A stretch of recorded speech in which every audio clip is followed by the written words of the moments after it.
Hello students, स्वागत है सभी का कैरियर विल ऐप पर। फटाफट से आ जाओ भाई, 2 बज गए हैं, क्लास स्टार्ट हो गई है। ईवीएस पेडागोजी की क्लास है, 2 घंटे की क्लास है जिसमें हम बहुत सारे क्वेश्चन करने वाले हैं। एग्जाम के पॉइंट ऑफ व्यू से इंपॉर्टेंट है। काफी बच्चे ऑनलाइन आ भी गए हैं, प्राची, मनोज, प्रियंका, जया, सोनाली। ठीक है, फटाफट आ जाओ भाई, पूनम, छवि, राहुल, मीरा। ठीक है, दीक्षा, श्रुति। कुछ बच्चे ऐसा लग रहा है स्टार्टिंग से ही पढ़ रहे हैं, सारी वीडियोस देखते हैं। मैं दिखाई नहीं दे रही हूं? मैं दिखाई दे रही हूं या नहीं देख रही हूं भैया, बता दो। आई थिंक दे रही हूं। ठीक है, चलो ठीक है, फिर हम अपनी क्लास स्टार्ट कर लेते हैं। काफी क्वेश्चन है इस वाली सीरीज में जो हम करेंगे भाई। पीडीएफ नहीं मिला पिछले वाला? देखो, सारी चीजें मिल जाएंगी आप लोगों को, मैंने पीडीएफ दे रखी है, शायद मिल भी गई हो। चलो भाई, पीडीएफ आज मैं चेक कर लूंगी मिला या नहीं मिला। ठीक है, और कोई दिक्कत है भाई? जहां किसी बच्चे को कोई दिक्कत हो एग्जाम के पॉइंट ऑफ व्यू से, कि कहीं कोई दिक्कत आ रही है, समझ नहीं आ रहा, किसी क्वेश्चन में डाउट है, कोई कंसेप्ट क्लियर नहीं है, क्या क्या पढ़ना है, कहां से तैयारी करनी है, टाइम कम है, बताओ। अगर किसी को कोई दिक्कत है भाई एग्जाम से, इसके बाद देखो, आज है 2 से 4 ईवीएस पेडागोजी की, 4 से 6 मैथ पेडागोजी की। लगातार क्वेश्चन हम करेंगे फटाफट। ठीक है, हाँ, अब की बार जो भी पीडीएफ आप लोगों को मिलेगी वो आंसर्स के साथ मिलेगी।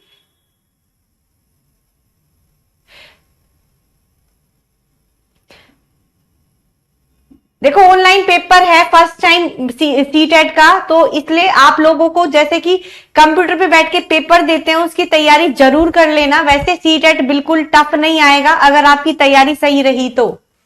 ठीक है, देखो भाई, वैसे ना ये जो टीचिंग एग्जाम होते हैं ना ऑनलाइन सेंटर पे, इन पे ना फुल स्लीव्स अलाउड नहीं होता। ठीक है, फुल स्लीव्स अलाउड नहीं होता, तो इसलिए जब आपका रोल नंबर आए ना उसमें मेंशन होगा क्या क्या चीजें आप लेके जा सकते हो या नहीं लेके जा सकते, कौन सी ड्रेस अलाउड है, तो अपने सीटेट के उस पर पढ़ लेना। ठीक है, शालिनी कह रही है मैम मैं हाउस वाइफ हूं, टाइम बहुत कम मिल रहा है, प्रैक्टिस भी कर रही हूं। प्रैक्टिस करते रहो, क्वेश्चंस की सीरीज करते रहो, बहुत सारे टॉपिक्स तो आपके ऑनलाइन क्लास में ही क्लियर हो जाएंगे। ठीक है, हाँ। क्यों भाई, आपको दीपिका कह रही है मैम मुझे जाने नहीं दे रहे हैं एग्जाम देने के लिए, बताओ भाई।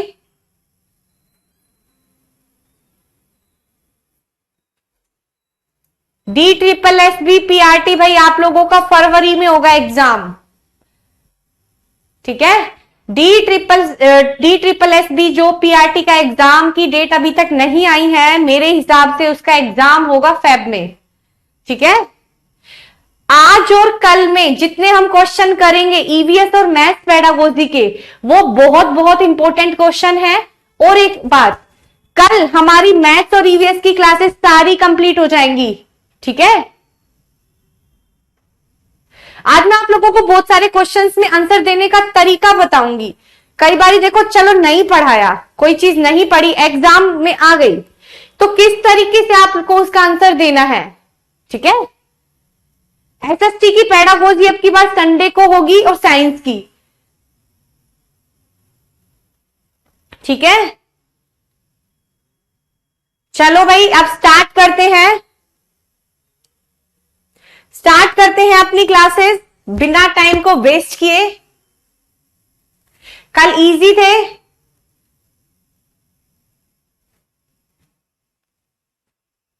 सारे चैप्टर्स कंप्लीट हो गए हैं। मैं कुछ चीजें ऐसी बताऊंगी भाई, देखो बहुत पेडागोजी के ना कंसेप्ट कहीं का कहीं पे भी पूछ सकते हैं, पेपर फर्स्ट का, पेपर सेकंड में, पेपर सेकंड का, पेपर फर्स्ट में। तो आप वो वाला बैच खरीदा करो जिसमें सारी चीजें आप लोगों को मिल जाए, सस्ती भी पड़ जाती है। ऑफलाइन क्लासेस में तो महंगी फीसें होती हैं, ऑनलाइन में तो फीस भी महंगी नहीं होती है।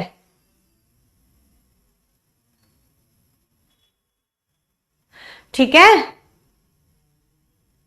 चलो भाई करते हैं अपना स्टार्ट। फर्स्ट क्वेश्चन,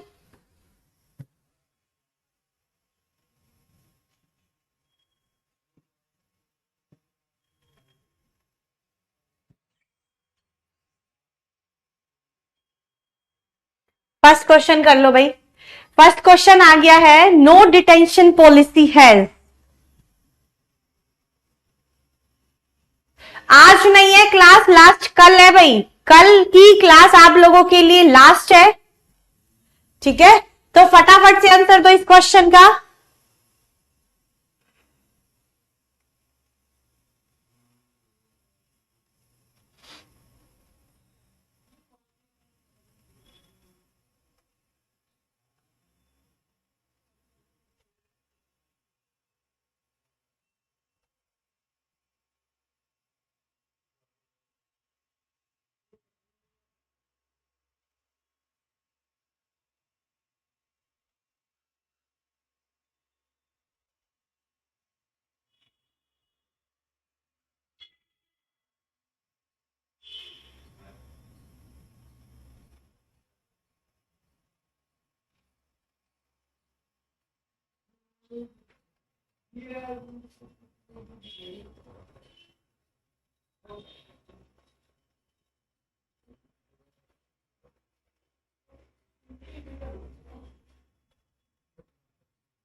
बताओ भाई क्या होगा इसका आंसर।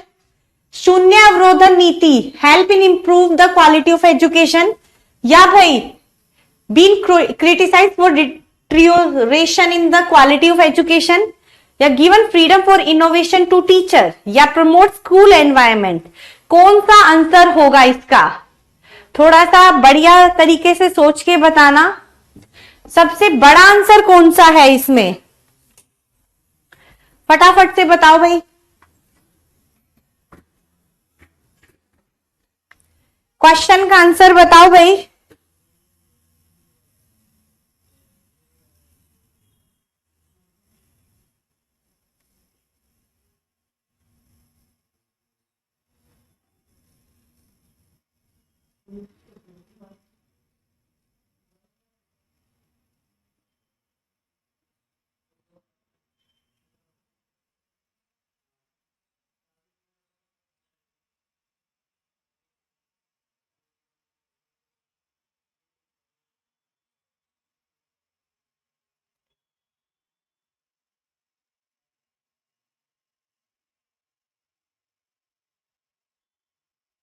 जल्दी बताओ इसका आंसर क्या होगा।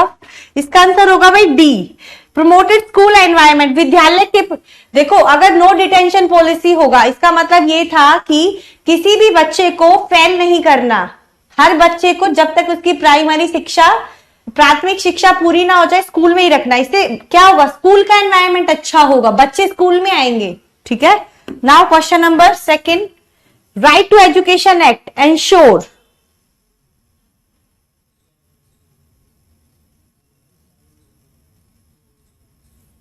right to education act ensures,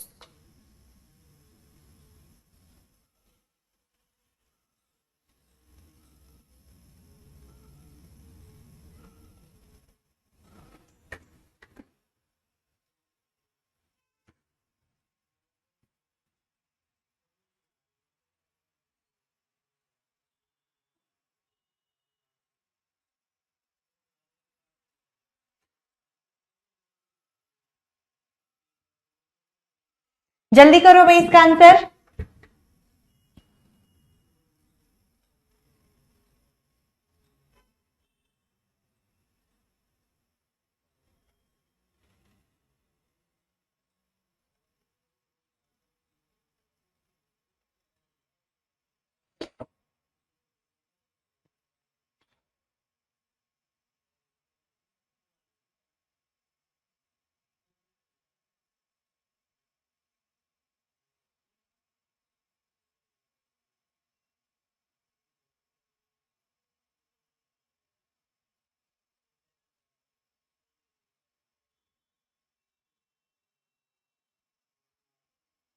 जल्दी से बताओ इसका आंसर क्या होगा। हाँ, free and compulsory education up to grade 5, free and compulsory education grade 8वीं तक आएगा भाई यहाँ पर, ठीक है। 8 की जगह कुछ गलत हो गया है ये भाई। ये क्वेश्चन है ईवीएस पेडागोजी के, सेकंड क्वेश्चन है। थर्ड का आंसर बताओ भाई।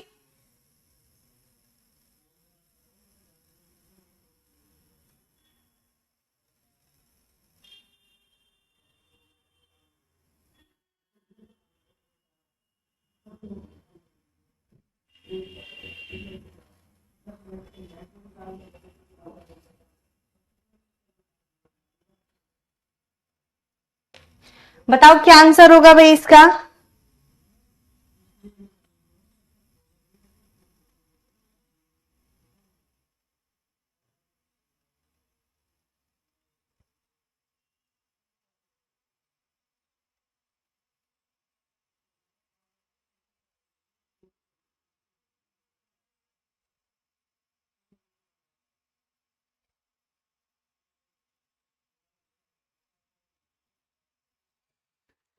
इसका आंसर क्या होगा भाई। 6 से 14 वर्ष के बच्चों के लिए थी क्या, राइट टू एजुकेशन एक्ट 2009। ये एक फंडामेंटल राइट है। इन केस पूछ लिया जाए डिसेबल्ड केस के, तो ये 14, ये 6 से 18 वर्ष हो जाएगी एज, 6 to 18 ईयर्स, ठीक है। नेक्स्ट बताओ, which of the following authority has been entrusted with the responsibility for the redressal of grievance under the RT Act 2009। थोड़ा फास्ट फास्ट करो, चलो भाई फास्ट करेंगे अब।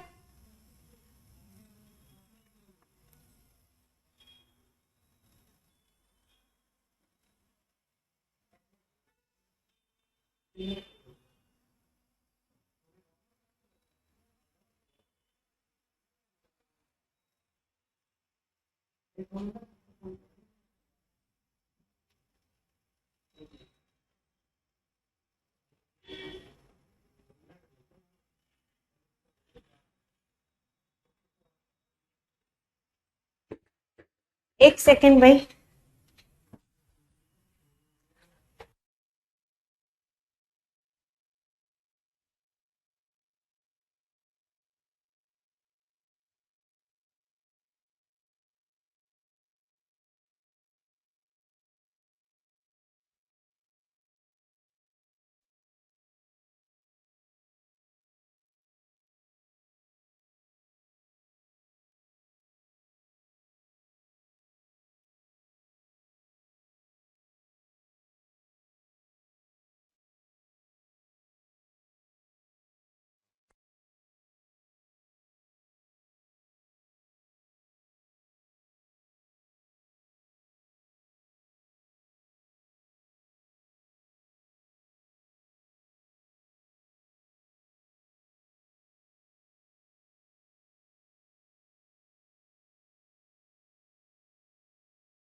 हाँ,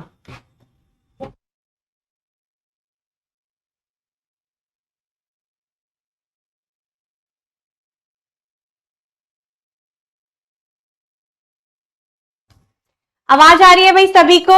एक मिस्टेक हो गई थी, पुरानी पीडीएफ लग गई थी जो हमने लास्ट क्लास में की थी। आज की पीडीएफ दोबारा हम स्टार्ट कर रहे हैं, ठीक है? तो फटाफट ये क्वेश्चन हम करेंगे। क्वेश्चन फर्स्ट से हम स्टार्ट कर रहे हैं, ठीक है? फटाफट से करो भाई। क्वेश्चन है, विच of the following is related with teaching skill? Teaching skill से मतलब कि शिक्षण कौशल से संबंधित कौन कौन सी स्किल है? Black board writing, solving question, asking question. ठीक है, मैंने देखा 2-3 क्वेश्चन देखो रिपीटेड से लग रहे थे तो मैंने इसको चेंज करा दिया, वो मिस्टेक से हो गया था, ठीक है? चलो जल्दी बताओ, इसका आंसर क्या हो जाएगा? All of the above. फटाफट करेंगे भाई, काफी क्वेश्चन है। Next, the determinant of the teaching skill is? शिक्षण कौशल प्रशिक्षण का निर्धारक कौन है?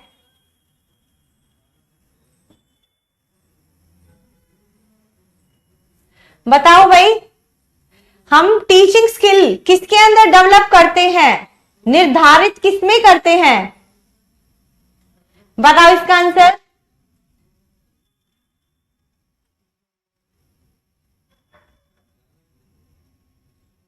ठीक है भाई, इसका आंसर एकदम सही है। क्या? प्यूपिल टीचर, शिक्षक, विद्यार्थी शिक्षक।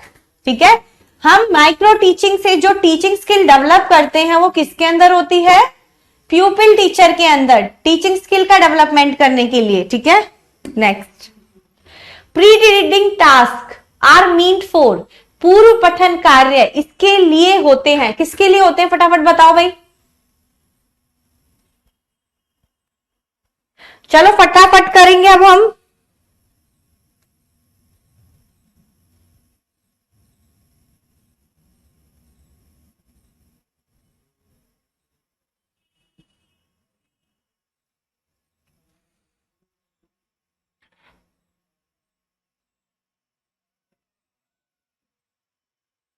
जल्दी करो।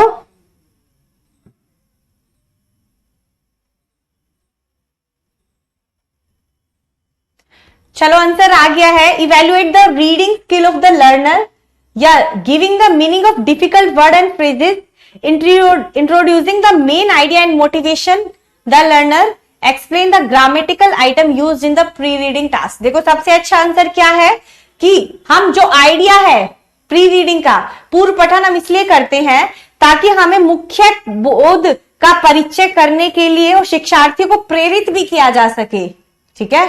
चलो आप ठीक है, तो answer is C. Now question number next, शिक्षक के पाठ पढ़ाने से पहले क्या करना चाहिए शिक्षक को? फटाफट बताओ इसका आंसर। शिक्षक को पाठ पढ़ाने से पहले क्या करना चाहिए?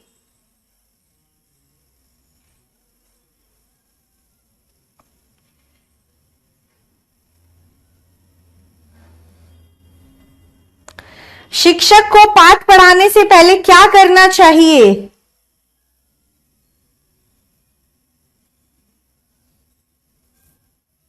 आंसर है lesson should be ready bye a student. अच्छा, सेकंड है शिक्षक को पाठ के मुख्य उद्देश्य बताने चाहिए।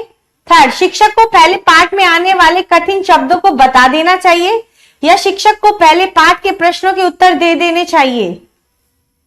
सबसे पहले क्या करना चाहिए? शिक्षक को पाठ के मुख्य उद्देश्य बता देने चाहिए। तो सबसे अच्छा ऑप्शन क्या है भाई? सी। सबसे बढ़िया ऑप्शन क्या है? बी।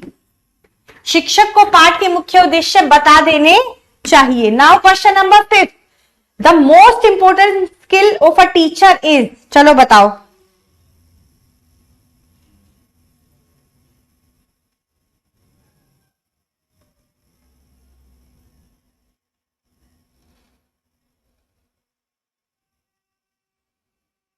जल्दी बताओ इसका आंसर।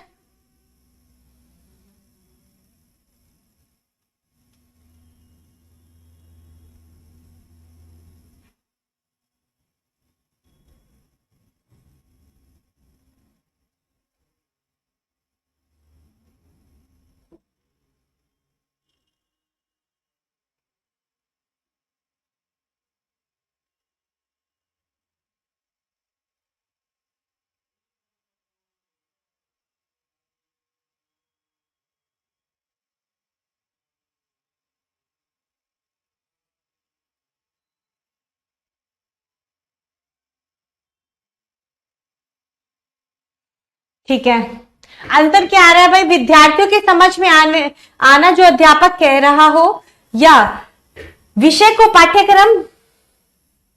पाठ्यक्रम पूरा करना, अध्यापन के समय विद्यार्थियों को तनाव रहित रखना, या कक्षा नियमित रूप से लेना। तो answer is the most important skill. एक टीचर की सबसे इंपॉर्टेंट स्किल वो होती है जिसमें विद्यार्थी के समझ में आए जो अध्यापक कह रहा है। कम्युनिकेशन स्किल बोला जाता है इसको, संप्रेषण कौशल। संप्रेषण कौशल, कम्युनिकेशन स्किल एक टीचर का सबसे बड़ा गुण माना जाता है, कम्युनिकेशन स्किल। ठीक है, कि जो टीचर कह रहा है वो बच्चों को समझ भी आना चाहिए। नाउ क्वेश्चन नंबर 6, अध्यापन की कार्य क्षमता की प्राथमिक आवश्यकता है। फटाफट करो इसको।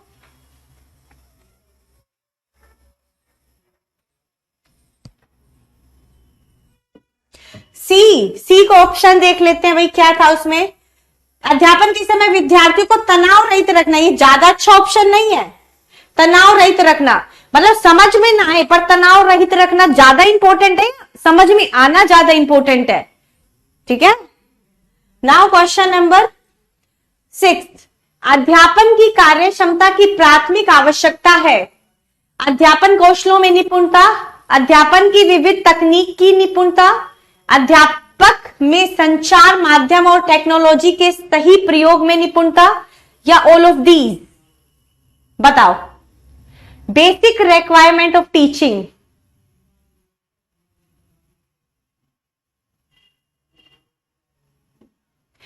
इसका आंसर तो बहुत इजी है, answer is G, all of the above. चारों स्टेटमेंट पॉजिटिव है तीनों, तो all of the above option में है तो उस पे ही जाना है। टीचर्स में यही क्वालिटी होनी चाहिए, टीचिंग स्किल के ऊपर मास्टरी, टीचिंग टेक्निक्स की टीचिंग को यूज करना भी आना चाहिए, और मीडिया एंड टेक्नोलॉजी को भी यूज करना आना चाहिए। ठीक है, अध्यापन में प्रश्न कौशल बहुत जरूरी है। Question number 7 is questioning skill in teaching is most useful in. बताओ। शिक्षण में विद्यार्थियों की सक्रिय सहभागिता निश्चित करने में, या विद्यार्थियों द्वारा तथ्य याद रखने में, विद्यार्थियों को अनुशासित करने में, या विद्यार्थियों को परीक्षा के लिए तैयार करने में। 7th का आंसर क्या होगा भाई? सबसे बढ़िया ऑप्शन होता है जिसमें एक्टिव पार्टिसिपेशन ऑफ लर्नर, यानी कि विद्यार्थी की सक्रिय भागिता जब बच्चे की होगी तो क्वेश्चन पूछने से बच्चे क्या हो जाते हैं? एक्टिवली पार्टिसिपेट करते हैं। ठीक है, तो सबसे पॉजिटिव स्टेटमेंट हमें चूज करनी होती है। Now question number 8। Question number 8 है, हाँ, आप शिक्षक में निम्न में से कौन सा कौशल अत्यंत आवश्यक मानते हैं? फर्स्ट है बालकों को पाठ पूर्ण तरह से समझने में सहायता करने की योग्यता, या बालकों को सभी अभ्यास पूर्ण करने में सहायता करने की योग्यता, पाठ से संभाव्य असर को उठाने की योग्यता, पाठ पर बालकों को अपना खुद का विचार बनाने में सहायता करने की योग्यता। सबसे अत्यंत कौशल क्या मानते हैं?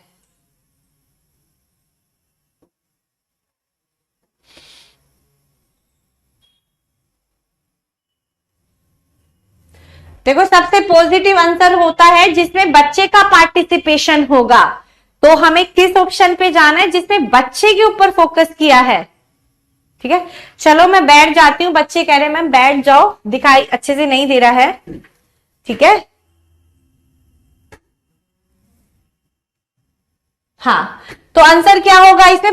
पाठ पर बालकों को अपना खुद का विचार बनाने में सहायता करने की योग्यता। तो ये टीचर जब बच्चों की हेल्प करेगा और बच्चे खुद विचार बनाएंगे तो मतलब कि एक्टिव पार्टिसिपेशन हो गया बच्चों का भी और टीचर का भी। तो ये ऑप्शन सबसे बेटर है। Now question number next, a teacher will become an effective communicator if. एक शिक्षक प्रभावी संचारक होगा। प्रभावी संचारक होगा कब होगा? जब वह आदेशी साधनों का उपयोग करता है, या भाई वह अपने सिखाने का विद्यार्थियों को अर्थ ग्रहण में सहायता करता है। सिखाते वक्त वह प्रश्न पूछता है, या ही help student get correct answer to the question in on the topic. Effective communication का मतलब क्या होता है? जो कम्युनिकेशन का पर्पस क्या होता है? जो मैंने बोला वो दूसरे को समझ भी आना। अगर नहीं समझ आता, मिसकम्युनिकेशन हो गई। ठीक है, तो शिक्षक प्रभावी संचारक जब होगा वह अपने सिखाने को विद्यार्थियों को अर्थ ग्रहण में सहायता करे। तो आंसर 2 होता है, इसका मीनिंग है ये। ठीक है, सीधा मीनिंग पूछा है तो ज्यादातर बच्चों ने इसका बी ही दिया है। हाँ, 9th का क्वेश्चन का ऑलमोस्ट बच्चों ने बी दिया, बस 1-2 ने ही कुछ गलत दिया है, वो पता नहीं चल पा रहा है। Now question number 10, method used to organize classroom activity and instruction creating a happy and productive learning environment are known as। प्रश्न और उत्पादी अर्थग्रहण वातावरण बनाकर कक्षा गतिविधि और शिक्षा देने की प्रणाली का उपयोग करते। एक बार मैं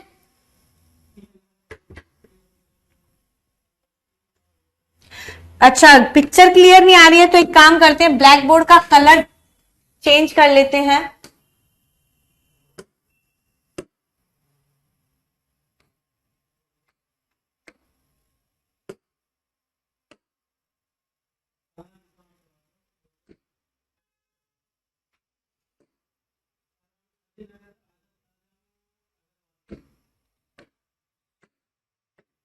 नहीं भाई, कलर तो यही रहेगा। ठीक है, ओके, चलो भाई नेक्स्ट क्लास में देख लेंगे। तो क्वेश्चन है क्या? Cooperative learning, lesson planning, classroom management या मेथड ऑफ टीचिंग। प्रश्न और उत्पादी अधिगम वातावरण बनाकर कक्षा गतिविधि और शिक्षा देने की प्रणाली का उपयोग होता है। बताओ आंसर क्या होगा? Cooperative learning. कोऑपरेटिव लर्निंग से जो क्लास एक्टिविटी और इंस्ट्रक्शनल एक्टिविटी होगी वो बेटर हो जाएगी गतिविधियां। ठीक है, तो सबसे सहयोगी अधिगम, कोऑपरेटिव लर्निंग वो लर्निंग होती है जिसमें बच्चे एक दूसरे से सीखते हैं। ठीक है, सारे पार्टिसिपेट करते हैं और बच्चे एक दूसरे से सीखते हैं। तो इसका मतलब बच्चों की पार्टिसिपेशन ज्यादा है तो बच्चे ज्यादा सीखेंगे। ठीक है, तो answer first is correct. Now question number next 11, फटाफट आंसर दो भाई इसका।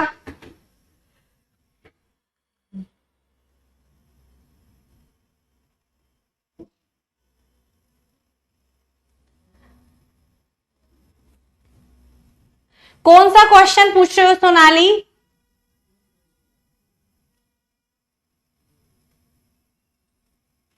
क्वेश्चन पूछो 10th का। अच्छा, 10th का 3, क्लासरूम मैनेजमेंट।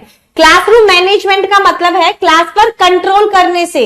ठीक है, क्लास पे कंट्रोल करने, क्लास में मैनेजमेंट कैसी होनी चाहिए। देखो, हमें आप ऑप्शन वो बेटर चुनना है जिसमें बच्चे का पार्टिसिपेशन ज्यादा हो, बच्चे लर्निंग ज्यादा करें। तो किससे बच्चे ज्यादा अच्छा सीखेंगे? कोऑपरेटिव लर्निंग से। तो हमें उस ऑप्शन पर सबसे पहले जाना है जिसमें बच्चे का पार्टिसिपेशन ज्यादा होगा। ठीक है, चलो एक बार 9 भी देख लेते हैं। बच्चे को 9 में भी दिक्कत है। देखो 9 में क्या था? टीचर बिकम कम्युनिकेटर का मतलब होता है कि जो बात टीचर कह रहा है वो बच्चों को समझ आ जाना, यही कम्युनिकेशन होती है। सिखाते वक्त वह प्रश्न पूछता है। सिखाते वक्त टीचर प्रश्न तो पूछता है, पर इसका मतलब ये नहीं है कि जो टीचर ने पढ़ाया वो समझ आया। कम्युनिकेशन का मतलब है जो टीचर समझा रहा है, बोल रहा है, पढ़ा रहा है, वो बच्चों को समझ भी आनी चाहिए। यही टीचिंग होती है, यही कम्युनिकेशन होती है। ठीक है, कैमरा सही नहीं है भाई, कैमरे में दिक्कत आ रही है। नाउ क्वेश्चन नंबर देख लेते हैं भाई, अभी करा दूंगी।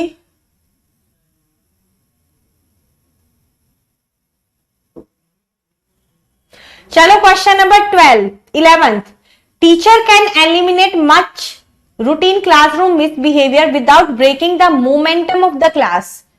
ठीक है, अपने पाठ के गतिक्रम को भंग न करते हुए शिक्षक क्या करेगा बताओ? दुर्व्यवहार को इस प्रकार, by setting up a token economy where student are reward for staying on task, by the use of silence और वर्बल क्यूज टू स्टूडेंट। देखो ये मैंने लिखवाया भी है इसका आंसर, जब मैंने माइक्रो टीचिंग का कंसेप्ट पढ़ाया था फर्स्ट क्लास में तो मैंने ये कराया था।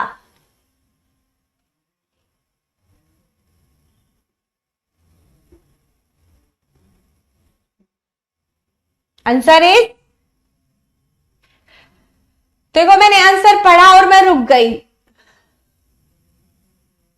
देखो उस स्किल होती है एक, इसका आंसर होगा विद्यार्थियों को मौन एवं अशाब्दिक संकेत देकर अपने पाठ के गतिक्रम को भंग न करते हुए शिक्षक नैतिक कक्षा दुर्व्यवहार को इस प्रकार हटा सकता है। जैसे देखो एक टीचर क्लास में पढ़ा रहा है, सारे बच्चे बहुत अच्छे से पढ़ रहे हैं, पर एक स्टूडेंट क्लास में डिस्टरबेंस क्रिएट कर रहा है, तो टीचर को उसको डांट मारेगा तो पूरी क्लास डिस्टर्ब हो जाएगी। ये अच्छा ऑप्शन है। तो टीचर को क्या करना चाहिए? टीचर को आंखों ही आंखों से, इशारों में ऐसे समझा दो कि बच्चा डिसिप्लिन में आ जाए, वो भी पढ़ने लगे और क्लास भी डिस्टर्ब ना हो। तो यही होता है टीचिंग स्किल, सिचुएशन को देखे। और इस टीचिंग स्किल को बोला जाता है मौन एवं अशाब्दिक संकेत। जैसे आंखों से धमका दिया, इशारों में बातें बोल दी, गेस्चर देखकर कोई भी। डी क्यों नहीं है? डी इसलिए नहीं है, देख लेते हैं।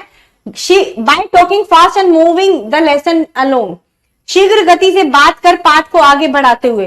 ये कोई अच्छा ऑप्शन तो नहीं है। क्लास में मिसबिहेवियर और टीचर अपने पाठ को पढ़ाने में आगे बढ़ रहा है, नहीं, जो क्लास में प्रेजेंट सिचुएशन है उसके मिसबिहेवियर को भी दूर करना है, तभी टीचिंग बेटर हो पाएगी ना। ठीक है, चलो नेक्स्ट क्वेश्चन नंबर,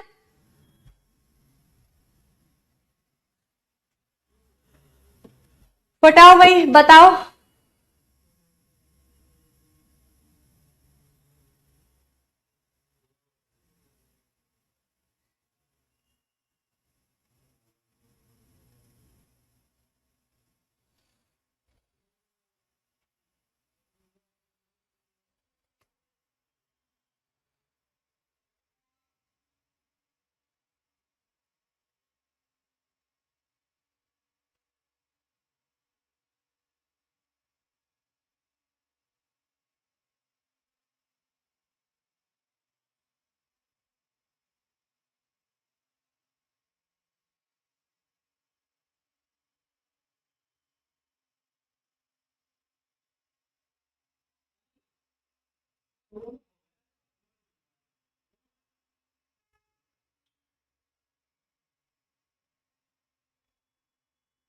जल्दी बताओ इसका आंसर क्या होगा?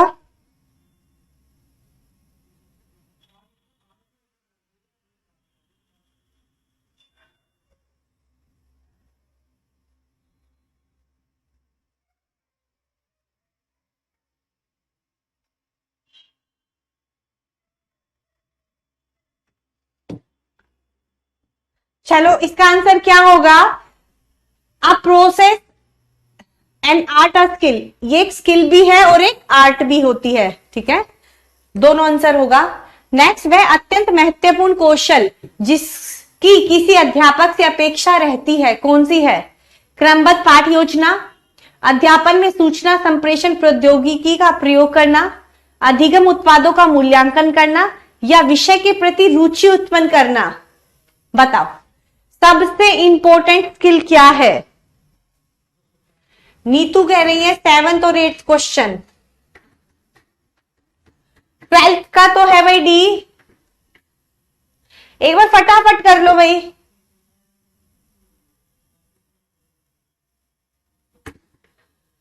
एक टीचर का सबसे इफेक्टिव स्किल क्या होती है? कि इंटरेस्ट जनरेट करना अपने विषय में। तो यही टीचिंग स्किल होती है, चाहे वो किसी भी चीज का यूज करे, टीचिंग एड का, कोई भी टीचिंग मेथड का, कोई भी टीचिंग स्ट्रैटेजीज का, कोई भी आईसीटी का भी पालन कर सकता है। ये 4 ऑप्शन इसी में आ जाएंगे तीनों। तो generate interest in the subject is best option, ठीक है। एक बच्चे ने, मीनू ने डी दिया है, प्राची ने भी डी दिया है, सही है। ए क्यों नहीं होगा भाई? क्यों क्रमबद्ध पाठ योजना? देखो भाई, आप लोगों को पेडागोजी में करना क्या है, बेस्ट ऑप्शन चूज करना है। चलो हम ये सोचते हैं, systematic lesson plan. Lesson plan तो बड़ा सिस्टेमेटिक है पर वो इंटरेस्टिंग नहीं है, ठीक है। इसमें एक ऑप्शन मैं देती हूँ, एक टीचर है, वो बहुत ज्ञानी है पर वो अच्छे से कम्युनिकेट नहीं कर पाता, इंटरेस्ट जनरेट नहीं कर पाता। कौन सा बेटर होगा? ये एक टीचर है जो कम ज्ञानी है पर इंटरेस्ट वो जनरेट कर देता है टीचिंग में, तो कौन सा टीचर ज्यादा बढ़िया माना जाएगा? ठीक है, तो क्लास में इंटरेस्ट जनरेट करना है, सबसे बेस्ट ऑप्शन को चूज करना ही पेडागोजी है। तो देखो, इंटरेस्ट जनरेट करने के लिए उसको अपना लेसन प्लान भी बढ़िया बनाना होगा, टेक्निक भी अच्छी यूज करनी होगी, इवेल्युएशन भी अच्छा करना होगा। तो सबसे बेस्ट ऑप्शन है डी। नेक्स्ट, माइक्रो टीचिंग यानी कि सूक्ष्म शिक्षण, समूह शिक्षण है, वास्तविक शिक्षण है, अनुवर्ग शिक्षण है, काल्पनिक शिक्षण है। जल्दी से बता दो इसका आंसर।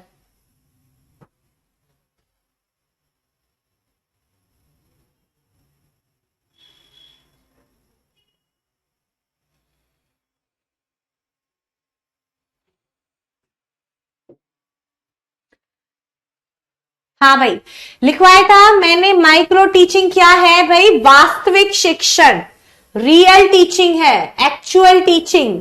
इसमें बिल्कुल रियल सिचुएशन प्यूपिल टीचर को दी जाती है जैसे उसको क्लास में मिलेगी, ठीक है, पर स्कूल में नहीं दी जाती, टीचिंग इंस्टीट्यूट्स में दी जाती है। बिल्कुल रियल स्टूडेंट्स भी होते हैं, सुपरवाइजर भी होता है, फीडबैक भी मिलता है, उसको पढ़ाना होता है एज अ टीचर, ठीक है। Now during teacher training what is developed in student? जब टीचर ट्रेनिंग बच्चों को दी जाती है, प्यूपिल टीचर को, तो उनके अंदर क्या डेवलप किया जाता है?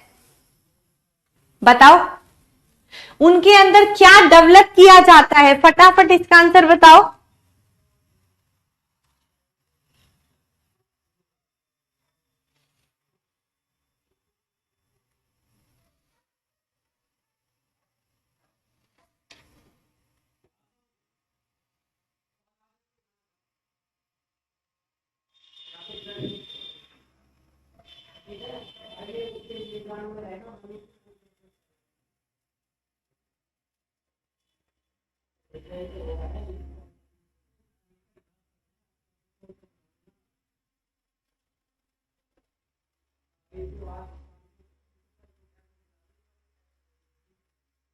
जल्दी बताओ इसका आंसर क्या होगा?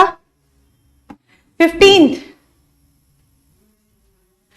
नाउ छात्रों में शिक्षण प्रशिक्षण के समय विकसित किया जाता है skill is the correct answer.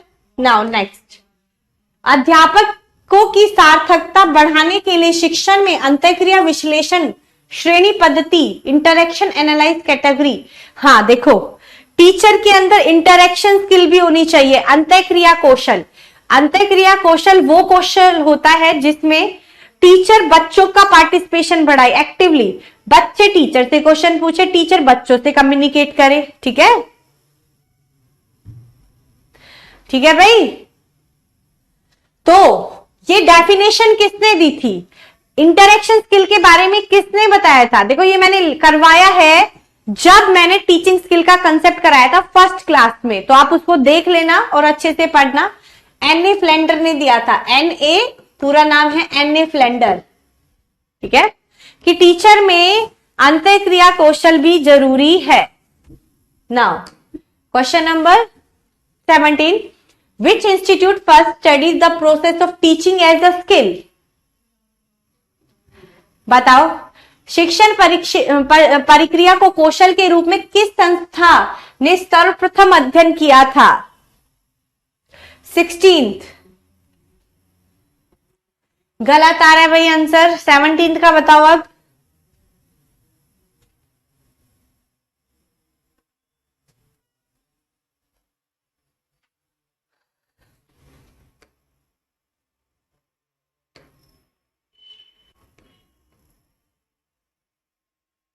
Seventeenth का आंसर आया है भाई बी डी आ रहा है, मतलब बी या डी, ठीक है। तो आंसर क्या है देखो, स्टैनफोर्ड यूनिवर्सिटी के संस्थापक डॉक्टर एलन जो स्टैनफोर्ड यूनिवर्सिटी के अध्यापक थे, यूएसए की यूनिवर्सिटी है, 1963 में माइक्रो टीचिंग का कंसेप्ट दिया था इन्होंने। एनसीईआरटी तो हरियाणा मतलब कि इंडिया में था। Next, how many skills, now question number 18, how many skills were considered by the NCERT in 1979? बताओ कितने स्किल्स के बारे में बताया गया था एनसीईआरटी के द्वारा?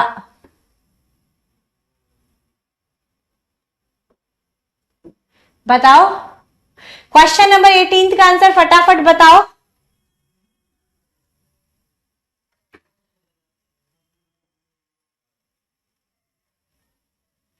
बिल्कुल, ज्यादातर बच्चों का आंसर आ रहा है भाई सही, पर कुछ का गलत भी आ रहा है।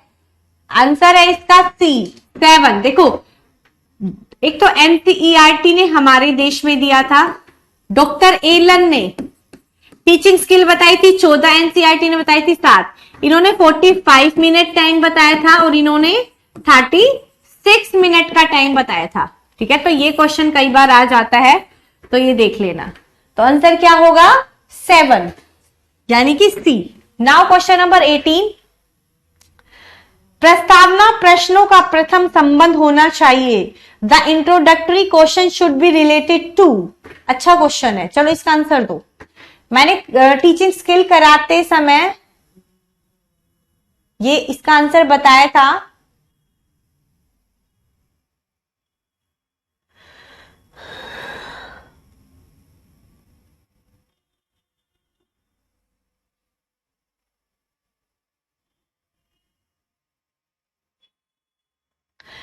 इंट्रोडक्शन का मतलब है जब टीचर कोई कंसेप्ट क्लास में पढ़ाने जा रहा है, इंट्रोड्यूस करेगा, तो सबसे पहले टीचर का क्या काम है? टीचर को क्या करना चाहिए? बच्चे के पूर्व ज्ञान का पता लगाना चाहिए। पहले जब बच्चों का लेवल पता चल जाएगा, उसे फिर अपना कंसेप्ट इंट्रोड्यूस करना चाहिए अपनी क्लास में। तो आंसर क्या हो जाएगा? Previous knowledge. प्रीवियस नॉलेज अगर टीचर को पता होगी तो वो उसके अनुसार टीचिंग को भी अच्छी कर सकता है। ठीक है, नाउ क्वेश्चन नंबर 20। नेक्स्ट है, a teacher must have mastery over his subject. एक अध्यापक को अपने विषय में निपुणता होना आवश्यक है। बताओ।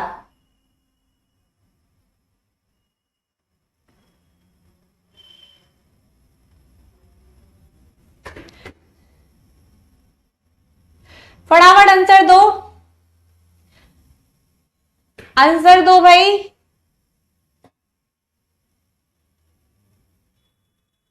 ट्वेंटी का बी डी ए आ रहा है। ठीक है, सजगता के लिए नहीं, मास्टरी ओवर ही सब्जेक्ट। एक टीचर को अपने सब्जेक्ट पे मास्टरी होना चाहिए, निपुणता होनी चाहिए। क्यों? सजगता के लिए नहीं। Making impact on student, impact नहीं डालना कि मैं अच्छा पढ़ा रहा हूं, नो। Interesting, no. दिलचस्पी के लिए, दिलचस्पी मतलब अपने दिलचस्प के लिए नहीं। फोर्थ है मेकिंग टीचिंग इफेक्टिव, अध्यापन को सार्थक बनाने के लिए। सार्थक यानी कि इफेक्टिव टीचिंग कब होगी? जब बच्चे ज्यादा से ज्यादा पार्टिसिपेट करेंगे और सीखेंगे, तो उसी को बोला जाएगा इफेक्टिव टीचिंग। तो answer D is correct. Question number 21, good teaching is best reflected by.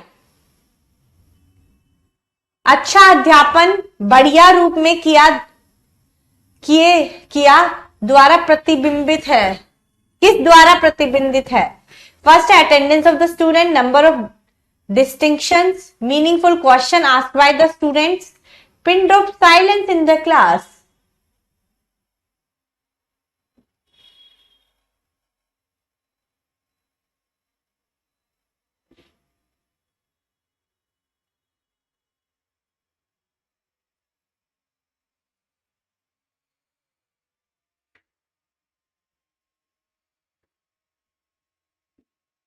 क्या है इसका आंसर? सभी ने सही दिया है भाई, आंसर इज सी, यानी कि टीचिंग जब बढ़िया मानी जाएगी जब बच्चे ज्यादा से ज्यादा क्वेश्चन पूछेंगे। इसका मतलब बच्चों का पार्टिसिपेशन हो रहा है, बच्चों को इंटरेस्ट आ रहा है टीचिंग में, तभी बच्चे क्वेश्चन पूछ रहे हैं। जब बच्चे क्वेश्चन पूछते हैं तो इसका मतलब बच्चों का पार्टिसिपेशन बढ़िया हो रहा है। ठीक है, तो बच्चे अपने कंसेप्ट को भी क्लियर अच्छे से कर पा रहे हैं। नेक्स्ट क्वेश्चन नंबर 22, जब एक शिक्षिका समूह चर्चा के बाद विद्यार्थियों को पत्र लिखने को कहती है तो वह क्या कर रही है, बताओ। Adopting the direct method of language teaching, या integrated different language skill, follow a traditional method, likely to confuse the student. When a teacher asks her student to write a letter after having a group discussion,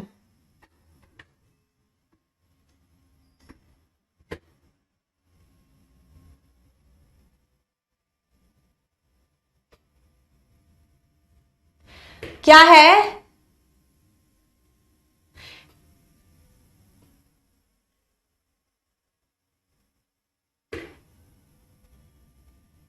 इसका answer भाई B होगा। जब एक शिक्षिका समूह चर्चा के बाद विद्यार्थियों को पत्र लिखने के लिए कहती है तो विभिन्न भाषा निपुणताओं को संगठित करती है। बच्चे क्या उन्होंने सुना, क्या उन्होंने सीखा, वो सब लिखेंगे तो उससे उनकी लैंग्वेज स्किल्स का पता चल जाएगा, सारी चीजें एक साथ आ जाएंगी। Question number 23, the Indian concept of micro teaching was developed in India in 1982. India में माइक्रो टीचिंग का कंसेप्ट 1982 में किसने डेवलप किया था?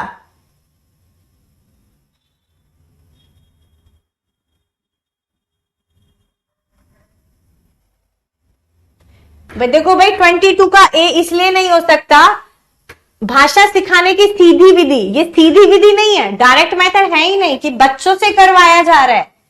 पहले बच्चों से ग्रुप डिस्कशन कराया फिर बच्चों से करवाया, ये डायरेक्ट मेथड नहीं है। ठीक है, ये डायरेक्ट मेथड है ही नहीं। नाउ क्वेश्चन नंबर 23, आंसर होगा भाई इसका यूनिवर्सिटी एनसीईआरटी। इसका आंसर क्या होगा? अभी भी आंसर गलत आ रहा है भाई। 23 का क्या है? इंडिया में एनसीईआरटी का डेवलपमेंट किया था एनसीईआरटी ने 1982 में, अभी लिखवाया था। एनसीईआरटी ने कितनी स्किल्स दी थी? 7, और मिनट कितने बताया था? 36। तो इसका मतलब इंडिया में एनसीईआरटी ने दिया होगा, और कब दिया था? 1982 में। Now question number 24, which of the following is not true regarding micro teaching? First है single teaching skill is develop at a time, इसमें एक बार में एक ही शिक्षण कौशल का अभ्यास किया जाता है। सेकंड, यह एक व्यक्तिगत प्रशिक्षण प्रविधि है। ठीक है। थर्ड है, यह शिक्षक प्रशिक्षण संस्थानों में प्रयोग होती है। यह प्रतिपुष्टि संभव नहीं होती है। प्रतिपुष्टि का मतलब होता है फीडबैक। बच्चे ने पढ़ाया, प्यूपिल टीचर ने, फिर उसकी परफॉर्मेंस के ऊपर जो तर्क वितर्क किया जाएगा उसकी परफॉर्मेंस पर, उसको बोला जाता है फीडबैक।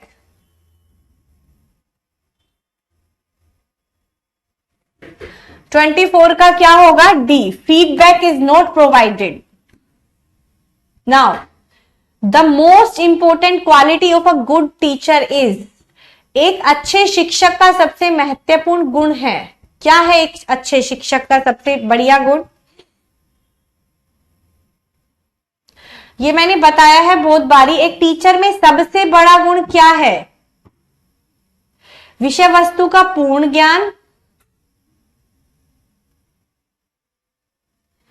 या अच्छा संप्रेषण कौशल, कंसर्न फॉर स्टूडेंट वेलफेयर, या प्रभावी नेतृत्व का गुण? आंसर होगा एक टीचर का जो सबसे इंपॉर्टेंट गुण है वो क्या है? उसका कम्युनिकेशन स्किल, संप्रेषण कौशल। ये कौशल टीचर के टीचिंग में बहुत प्रभाव डालता है। देखो, अगर टीचर को कुछ नहीं आता, अगर उसमें कम्युनिकेशन स्किल भी है तो भी वो अपनी टीचिंग को इंटरेस्टिंग बना लेगा। पर एक टीचर को जैसे उसके विषय का पूर्ण ज्ञान है पर उसमें कम्युनिकेशन स्किल अच्छी नहीं है, वो अच्छा बच्चों को समझा नहीं पा रहा है, तो उसको अच्छा टीचर नहीं माना जाता। ठीक है, विद्यार्थियों के हित के लिए ध्यान रखना, नहीं, इससे ज्यादा बेटर इसमें quality of a good teacher पूछा है। ठीक है, जिसे मतलब कि क्वालिटी पूछा है, विद्यार्थियों के हित का ध्यान रखना टीचर क्वालिटी है, पर उससे बेस्ट ऑप्शन क्या है? सेकंड। नहीं नहीं नहीं, सी होगा, स्टूडेंट को सेंटर पे रखा है। नहीं नहीं, देखो इसमें सेंटर पे तो रखा है, उसके हित और अहित टीचिंग क्वालिटी नहीं होती। ठीक है, नेक्स्ट, एक नया प्रकरण अथवा पाठ विकसित करते समय अध्यापक को प्रारंभ चाहिए विषय के an overview of the subject and explanation of the most important of the subject, some interest already possessed by the students, teacher own interest. एक नया प्रकरण अथवा पाठ विकसित करते समय अध्यापक को प्रारंभ चाहिए, बताओ। क्वेश्चन ऐसे बताया करो भाई, क्वेश्चन नंबर 26 का आंसर ये है, ऐसे आंसर दिया करो, उससे थोड़ा सा क्लियर रहता आपने कौन से क्वेश्चन का आंसर दिया था।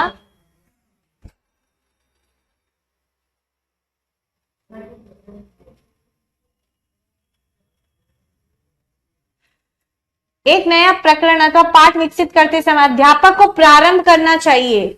देखो, an explanation of the important topic नहीं, an overview of the subject नहीं, द टीचर ओन इंटरेस्ट, अपना इंटरेस्ट नहीं, शिक्षार्थियों की पूर्व रुचि के आधार पर, मतलब पूर्व ज्ञान के आधार पर, इसका मतलब ये भी हो गया प्रीवियस नॉलेज के आधार पर।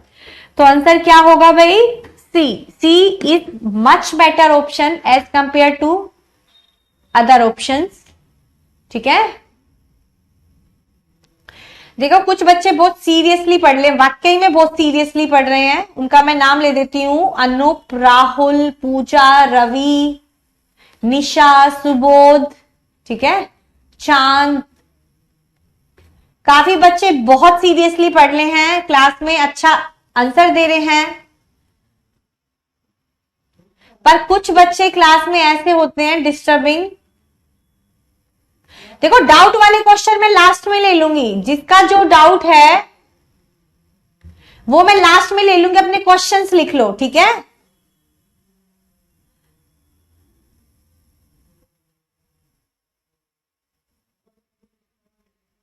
बहुत बच्चे हैं जो अच्छा पढ़ रहे हैं, मुझे पता चल रहा है, पर कुछ बच्चे ऐसे हैं जो नहीं पढ़ते हैं पर क्लास में डिस्टरबेंस जरूर क्रिएट करते हैं। ऐसा हर क्लास में एक दो बच्चा मिलता है। तो देखो भाई, मैं उस बच्चे का नाम नहीं लेना चाहती जो बार बार डिस्टरबेंस क्रिएट कर रहा है, और काफी बारी मैंने उसके कमेंट्स जो देखे मैं इग्नोर मार रही हूं, वो काफी फालतू के कमेंट किए जा रहे हैं। ठीक है, तो अब देख लो भाई आप किस कैटेगरी में हो, अच्छे स्टूडेंट या बुरे स्टूडेंट। तो आंसर क्या है भाई इसका, बताओ। Which of the following would constitute an educate way of dealing with the gifted child? Double promotion, using them as the class leader, using them to find things of their own interest, none of the above. Educate way, एक प्रतिभाशाली बालक के साथ सर्वाधिक उपयुक्त व्यवहार क्या हो सकता है?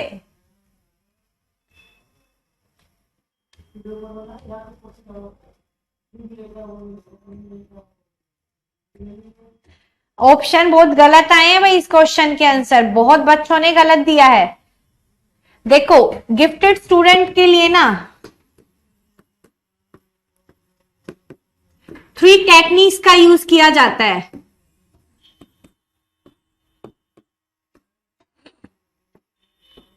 ठीक है, एक तो होता है डबल प्रमोशन,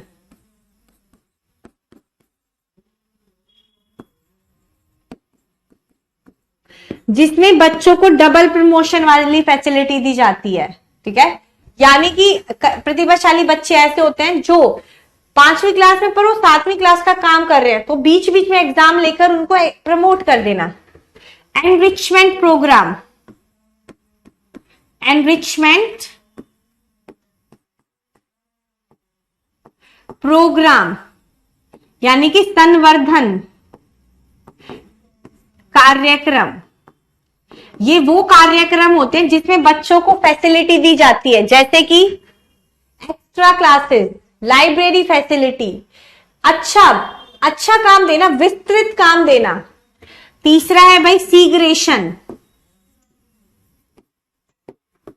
अलग करके पढ़ाना, उनको एक्स्ट्रा क्लासेस देना, ताकि जो उनकी जरूरत है नॉर्मल क्लासेस में नहीं पूरी होती है, उनको एक्स्ट्रा क्लासेस दो, ज्यादा पढ़ाओ। देखो नॉर्मल क्लास में नॉर्मल तरीके से पढ़ाया जाएगा, ना तो ज्यादा प्रतिभाशाली ना बिलो एवरेज। इस तरीके से टीचर को टीचिंग मेथड यूज करना है जिससे ज्यादातर बच्चे सेटिस्फाई हो। ठीक है, तो प्रतिभाशाली बच्चों की आवश्यकताएं थोड़ी हाई होती हैं, इनको थोड़ा अलग पढ़ाना चाहिए। इनके लिए प्रोग्राम थोड़े अच्छे होने चाहिए, library facility, program based homework होना चाहिए, एक्स्ट्रा चीजें करवाओ। डबल प्रमोशन, अगर बच्चा क्लास में अच्छा परफॉर्म कर रहा है, ठीक है, तो उसको बाद में क्या करना है, उसको बाद में बीच में एग्जाम देके प्रमोट कर दो। ठीक है, देखो सफूरा कह रही है मैम ये टॉपिक आपने नहीं पढ़ा है। देखो बहुत सारे कंसेप्ट हम क्वेश्चंस में ही करेंगे।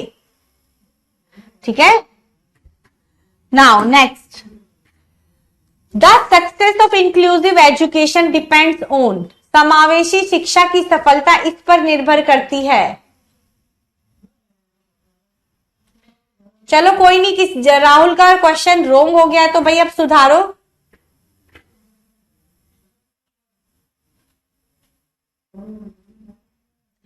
क्या है, समावेशी शिक्षा की सफलता इस पर निर्भर करती है, समाज का समर्थक या बेहतरीन पाठ्य पुस्तक या the highest quality of teaching learning material, the attitude change in teacher. चलो इसका आंसर दो, बहुत अच्छा क्वेश्चन है। समावेशी शिक्षा की सफलता किस बात पर निर्भर करती है? चलो इसका आंसर जिस बच्चे ने दिया ना मैं मान जाऊंगी, बस एक ने दिया है, मैं उसका नाम लूंगी, नीचे चला गया है। देखो बहुत सारे कमेंट आते हैं, मैं नाम ही नहीं पढ़ पाती, कुछ बच्चों ने सही भी दिया है भाई। थोड़ा स्लो स्लो कमेंट करो, इतने सारे कमेंट है। मणि भूषण कुछ ऐसे करके नाम था, गायत्री, नितेश, सुप्रिया, यतिका, सिमरन, बहुत सारे बच्चों ने, रोशनी, मसूद, काफी बच्चों ने सही आंसर दिया, पर बहुत ज्यादा बच्चों ने इसका आंसर गलत दिया भाई। क्वेश्चन कहां चला गया? 28 था भाई, क्वेश्चन नंबर 28 था। 28 का आंसर बताओ फटाफट से।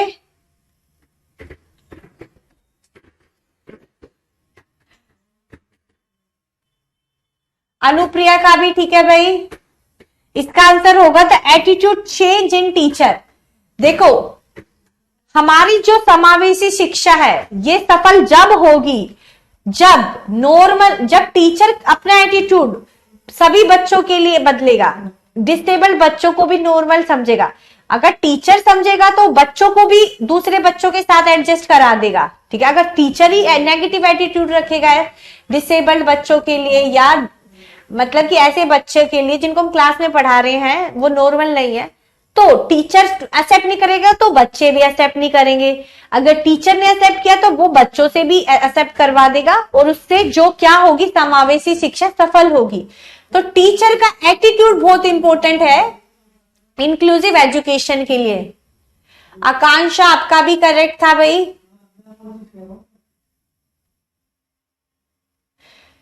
अच्छा चलो ठीक है, अब करते हैं नेक्स्ट क्वेश्चन। देखो सपोर्ट ऑफ कम्युनिटी, कम्युनिटी बाद में आती है, टीचर पहले आता है। स्कूल में तो पहले टीचर आएगा, तो टीचर का एटीट्यूड चेंज होगा तो बच्चों का भी होगा, बच्चों का चेंज होगा तो सोसाइटी का भी होगा। ठीक है, तो पहले टीचर चेंज, एटीट्यूड चेंज, फिर बच्चों का करेगा, बच्चों का होगा तो समाज का भी होगा। तो ये सेकेंडरी ऑप्शन था इसमें। Now question number 29, dyslexia is characterized by difficulty in, बताओ।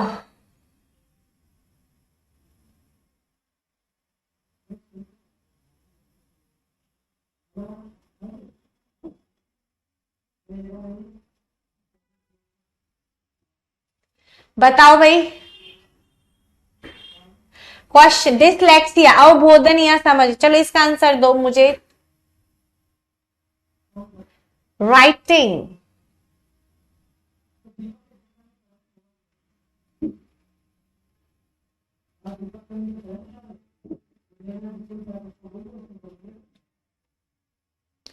इसका आंसर होगा टेक्स्ट कंप्रीहेंशन। वैसे डिसलेक्सिया का मतलब है रीडिंग डिसऑर्डर, रीडिंग डिसऑर्डर, पठन विकार। देखो रीडिंग का मतलब है कि जो हम पढ़ रहे हैं वो समझ में भी आना चाहिए, पढ़ते समय समझना। तो टेक्स्ट कंप्रीहेंशन इसका इनडायरेक्ट मीनिंग इसमें बोला है। रीडिंग का मतलब सिर्फ पढ़ना नहीं होता, रीडिंग का मतलब है कि जो उसमें कंसेप्ट छुपा है उसको भी समझना। ठीक है, तो आंसर क्या होगा? ए। नाउ क्वेश्चन नंबर नेक्स्ट, बताओ।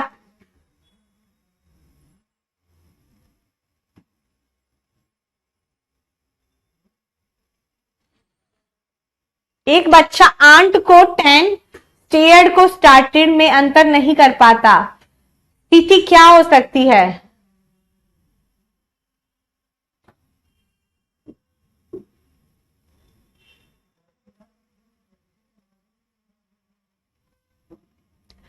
देखो भाई, कई बच्चे कमेंट कर रहे हैं मैम आप मेरा नाम नहीं लेते हो। देखो नाम बहुत सारे बच्चों का नहीं लिया जाता है। क्यों? क्योंकि इतने सारे कमेंट आते हैं ना, बहुत सारे बच्चों के, नहीं रीड कर पाते हैं हम। ठीक है, तो जब मैं रीड कर पाती हूँ तो आंसर दे देती हूँ। तो कमेंट का आंसर देना, जिसका मुझे रिलीवेंट लगता है मैं दे देती हूँ। तो क्या होगा देखो, पढ़ना अंतर नहीं कर पा रहा है तो क्या है? डिसलेक्सिया।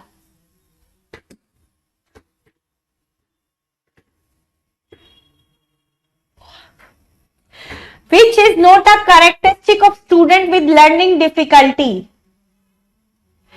कौन सा विद्यार्थियों में अधिगम निर्योग्यता का उदाहरण नहीं है? शॉर्ट अटेंशन स्पैन या normal learning motivation, difficulty in understanding abstract concept या वीक इन प्रॉब्लम सॉल्विंग?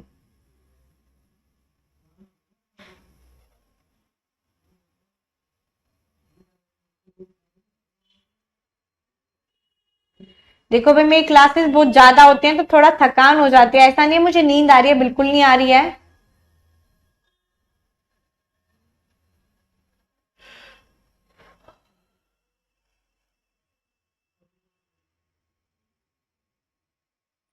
इसका है देखो, कौन सी लर्निंग डिफिकल्टी नहीं है? अमूर्त सीखने की सामान्य प्रेरणा, लर्निंग नॉर्मल लर्निंग मोटिवेशन। देखो इसका हिंदी में मीनिंग गलत लिखा है, इसका आंसर होगा बी। अगर बच्चे में मोटिवेशन नॉर्मल है, ठीक है, तो नॉर्मल बच्चों जैसा व्यवहार करेगा, उसमें लर्निंग डिफिकल्टी है ही नहीं। ठीक है, तो आंसर इज बी। इंग्लिश में पढ़ लो भाई, कई बारी देखो क्वेश्चन ऐसे हो जाता है। Now question number 32।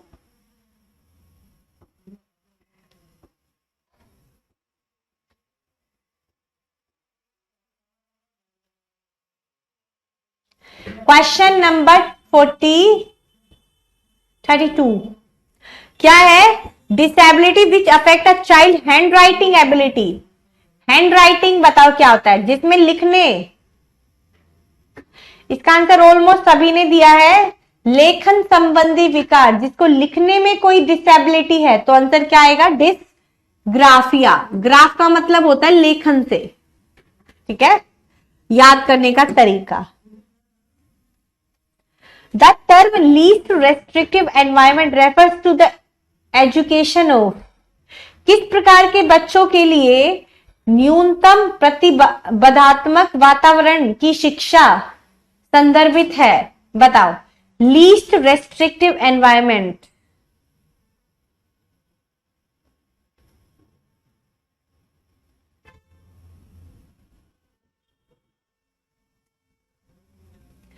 बताओ भाई।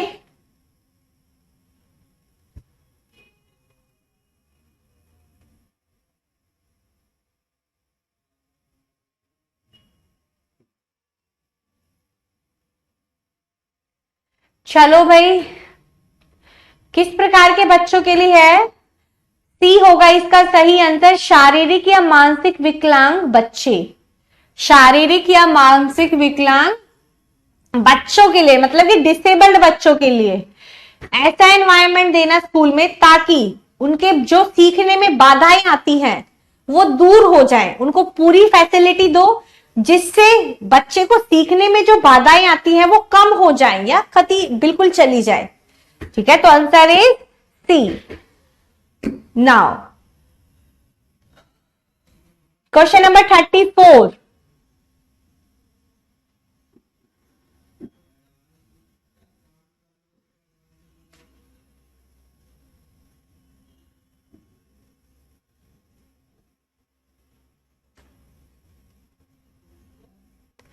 अपने क्वेश्चन डाउट्स में लिख लो। लास्ट क्लास के लास्ट में मैं आप लोगों से वो डाउट्स पूछ लूंगी। ठीक है, तो क्या है? The statement that having a diverse classroom with children from varied social economic and cultural background enriches the learning experience of all student children is. First है correct because it makes the classroom more hierarchical. Correct because children learn many skills from each other. Option देखो क्या है? विभिन्न सामाजिक, आर्थिक एवं सांस्कृतिक परिवेश से आए बच्चों से सुसज्जित बहुआयामी कक्षा सभी बच्चों के सीखने के अनुभवों को समृद्ध करती है। कौन सी स्टेटमेंट ज्यादा बेटर है? देखो पहले इनकरेक्ट वाली देखते हैं। असत्य है क्योंकि यह बच्चों में अनावश्यक तुलना को जन्म देती है।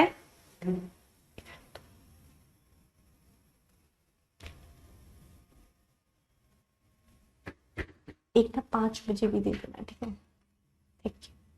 कॉफी देना, कॉफी। ये कॉफी है चाय? चलो भाई,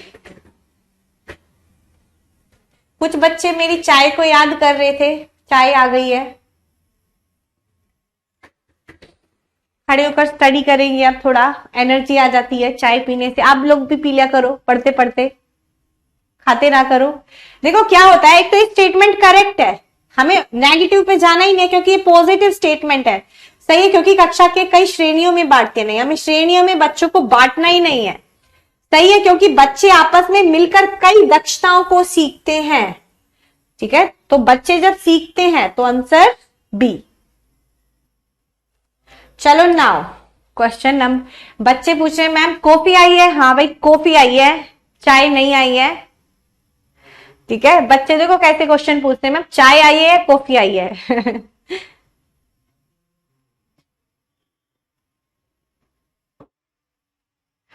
चलो भाई फटाफट से आंसर दो। Education of children with special need should be provided.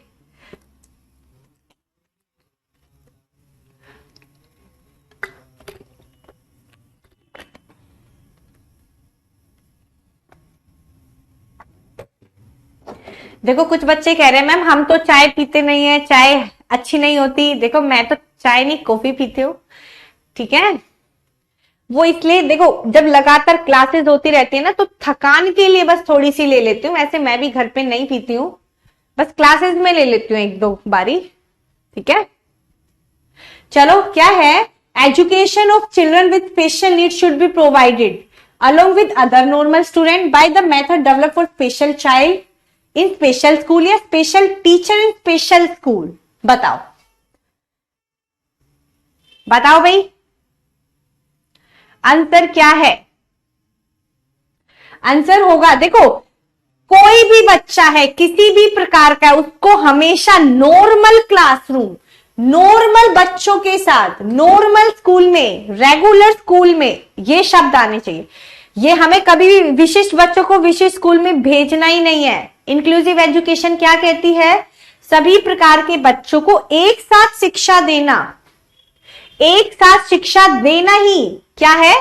हमें विशिष्ट बच्चों को विशिष्ट स्कूल में भेजना ही नहीं है। इंक्लूसिव एजुकेशन क्यों आई थी? देखो पहले क्या होता था, हम बच्चों को अलग अलग पढ़ाते थे, स्पेशल चाइल्ड को अलग, नॉर्मल को अलग। पर स्कूल एजुकेशन को बाद उनको आना तो एक ही एटमॉस्फेयर में था, वातावरण में। फिर क्या होता था, बच्चे उन बच्चों से ना दूर रहते थे नॉर्मल, और उनका मजाक बनाते थे जिससे उनका सेल्फ कंसेप्ट, उनमें हीन भावना डेवलप होती थी। ऐसे बच्चों के लिए स्पेशल चाइल्ड। अगर हम स्टार्टिंग से ही बच्चों को एक साथ रखेंगे तो स्टार्टिंग से एक दूसरे के साथ एडजस्ट करना सीख जाते हैं। ठीक है,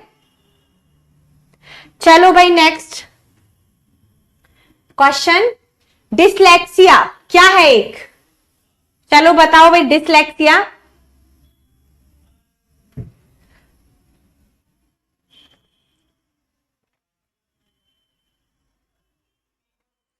डिसलेक्सिया एक क्या है बताओ,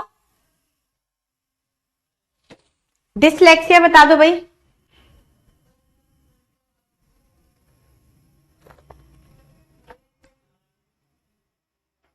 डिसलेक्सिया एक लर्निंग डिसऑर्डर है।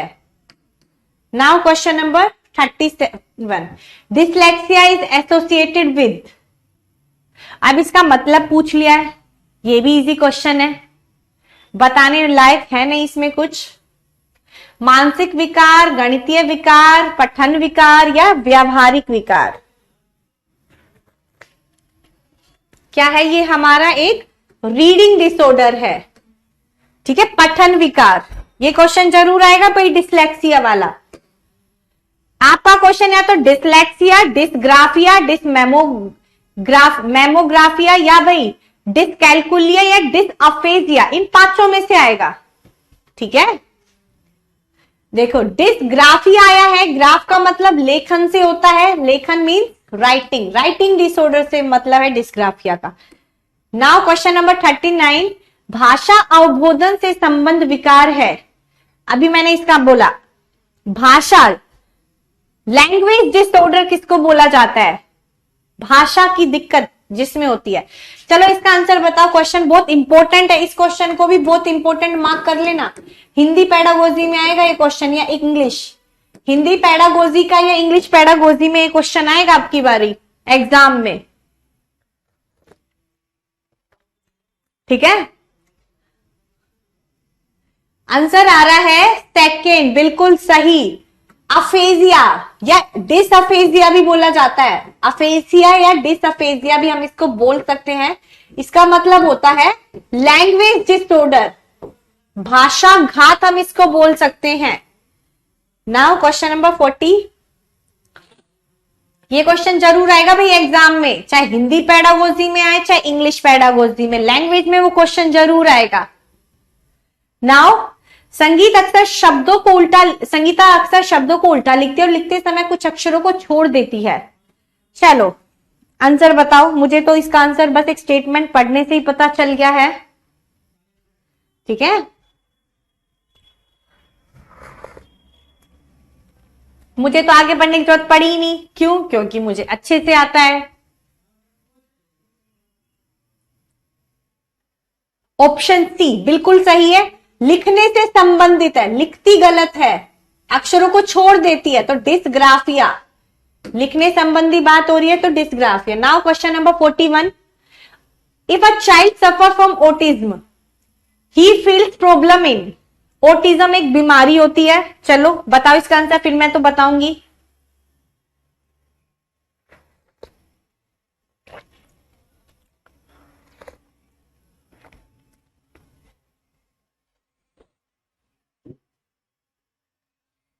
आंसर बताओ, अगर एक ऑटिज्म एक ऐसी बीमारी होती है जिसमें बच्चा अपने आप को सोशल नहीं कर पाता, कम्युनिकेट नहीं कर पाता, अपनी बात दूसरों तक कह नहीं पाता, कहने में वो असमर्थ होता है। ठीक है, यानी कि ऑटिज्म एक ऐसी बीमारी है जिसमें बच्चा सोशल नहीं कर पाता और ना अपनी बातों को दूसरों तक पहुंचा पाता है, तो answer B is correct, autism. ठीक है, जरूर क्वेश्चन आता है भाई ये वाला। चलो नेक्स्ट करो, ये भी एक डिसऑर्डर ही है। क्वेश्चन नंबर 42, क्वेश्चन नंबर 42 है,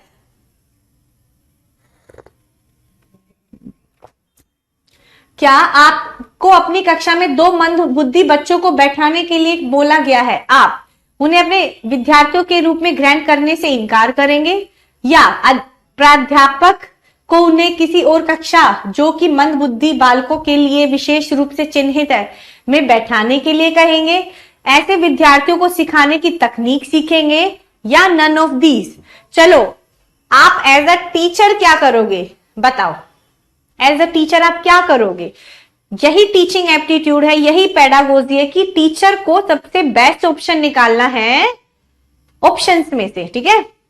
नाउ आंसर सभी का सही है। देखो हमें कभी भी मना नहीं करना, ना उन्हें स्पेशल भेजना कहीं और, उनको ऐसी तकनीक सीख लो ऐसे बच्चों के लिए। तो पॉजिटिव आंसर यही है। नाउ क्वेश्चन नंबर 643, फटाफट इसके आंसर दो। Kinaesthetic learning, kinaesthetic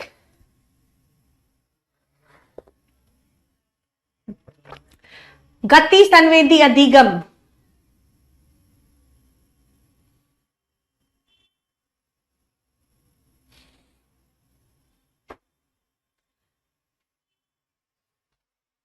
kinaesthetic learning का मतलब है, गति संवेदी अधिगम का मतलब है जिसमें बच्चे अनुभव से जोड़ते हैं। बच्चों को कैसे पढ़ाया जाता है? अनुभव से जोड़कर, काइनेस्टिक लर्निंग।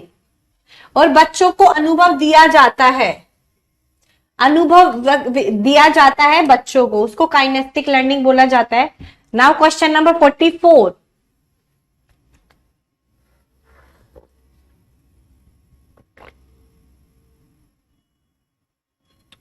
देखो शायद इसमें आगे भी है ऑप्शन, एक बार देख लेते हैं। नहीं, यही क्वेश्चन है। चलो, रिजुल एक संवेदी शिक्षार्थी है, उसकी शिक्षिका सुश्री नेहा उसकी अधिगम शैली को समझती है, उसके गुणन की संकल्पना को स्पष्ट करती है। देखो जो काइनेस्टिक लर्नर होते हैं ना, वो करके सीखते हैं। करके सीखना मतलब कि अनुभव द्वारा सीखना। वो जब ही सीख पाएंगे जब आप उनसे वो चीजें करवाओगे, ठीक है।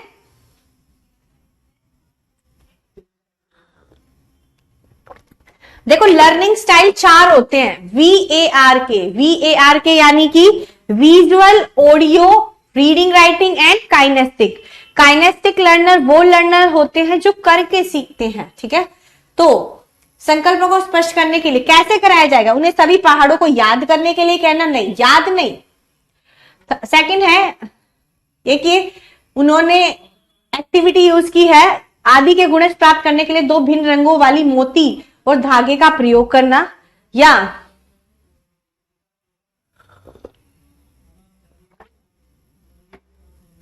बताओ कौन सा बेटर ऑप्शन है?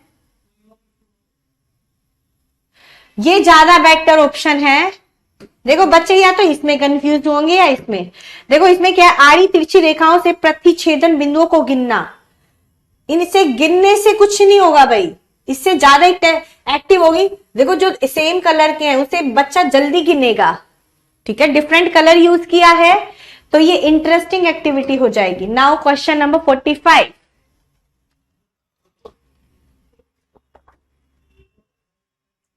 एक शिक्षिका तनावग्रस्त बच्चे की पहचान कर सकती है जब बच्चा निम्नलिखित व्यवहार प्रदर्शित करता है।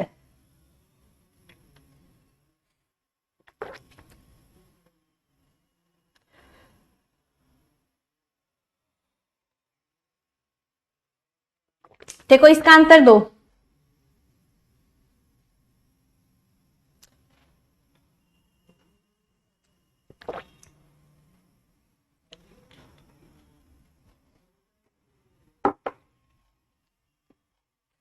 एक बच्चा क्या है भाई? तनाव। ऑप्शन देखते हैं, फुल कंसंट्रेशन इन स्टडी। नहीं, ये ऑप्शन नहीं होगा। अगर वो तनाव में है तो वो ये एक्टिविटी नहीं करेगा। अब देखो हाइपर एक्टिविटी और एग्रेसिव बिहेवियर का मतलब ना सेम होता है। हाइपर एक्टिविटी का मतलब ही एग्रेसिव बिहेवियर होता है। हाइपर एक्टिविटी कर रहा है, एग्रेसिव बिहेवियर, तो 2 ऑप्शन का मीनिंग सेम हो गया, ठीक है। देखो आपको कई बार ऐसे जब कोई बच्चा तनाव में होता है ना, तो वो बहुत ज्यादा बातें करता है क्लास में, और ज्यादा बातें करने से टीचर उसके व्यवहार को समझ जाता है कि बच्चा तनाव में है। बच्चा क्या है? तनाव में, उसके व्यवहार से। हाइपर एक्टिविटी का मतलब है उसका बिहेवियर ही वैसा होगा। हाइपर एक्टिविटी और एग्रेसिव बिहेवियर दोनों का मतलब सेम है, इसलिए ये दोनों ऑप्शन में नहीं आएंगे। तो आंसर क्या होगा? Aggressive behaviour. जो बच्चा तनाव में होता है वो बहुत ज्यादा बातें करता है जिससे टीचर उनको आइडेंटिफाई कर सकता है। ओके भाई, चलो now next question. Now question number 46, फटाफट चलो भाई। जब एक निर्योग्य बच्चा पहली बार विद्यालय आता है तो शिक्षक को क्या करना चाहिए? बच्चे की निर्योग्यता के अनुसार उसे विशेष विद्यालय में भेजने का प्रस्ताव देना चाहिए, उसे अन्य विद्यार्थियों से अलग रखना चाहिए, या सहकारी योजना विकसित करने के लिए बच्चों के माता पिता के साथ चर्चा करना चाहिए, या प्रवेश परीक्षा लेनी चाहिए? बताओ। Question number 46।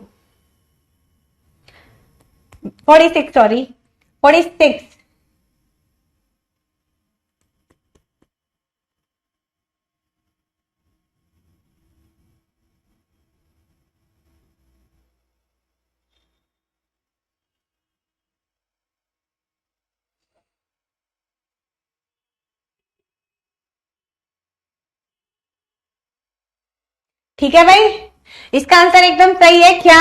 Discuss with the children parent to evolve collaborative plan, सहकारी योजना विकसित करना। जब इस प्रकार के बच्चों के पेरेंट्स से मिलेंगे ना तो उनको हम अच्छे से समझ पाते हैं और फिर उनको इन्वॉल्व भी क्लास में अच्छे से हो जाएगा। D, conduct an admission test. Admission test तो लेना ही नहीं है किसी भी बच्चे के लिए। एडमिशन टेस्ट तो भाई कभी भी नहीं लेना है। नाउ क्वेश्चन है 47, इंक्लूसिव एजुकेशन क्या है?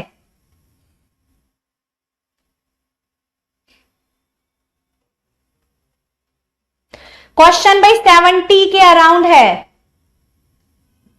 अपने मार्क्स और बता के जाना जाते जाते। और इसके बाद क्लास जो होगी वो किसकी है? मैथ्स पेडागोजी की 3 से 6 नहीं 5 से 4 से 6 बजे तक।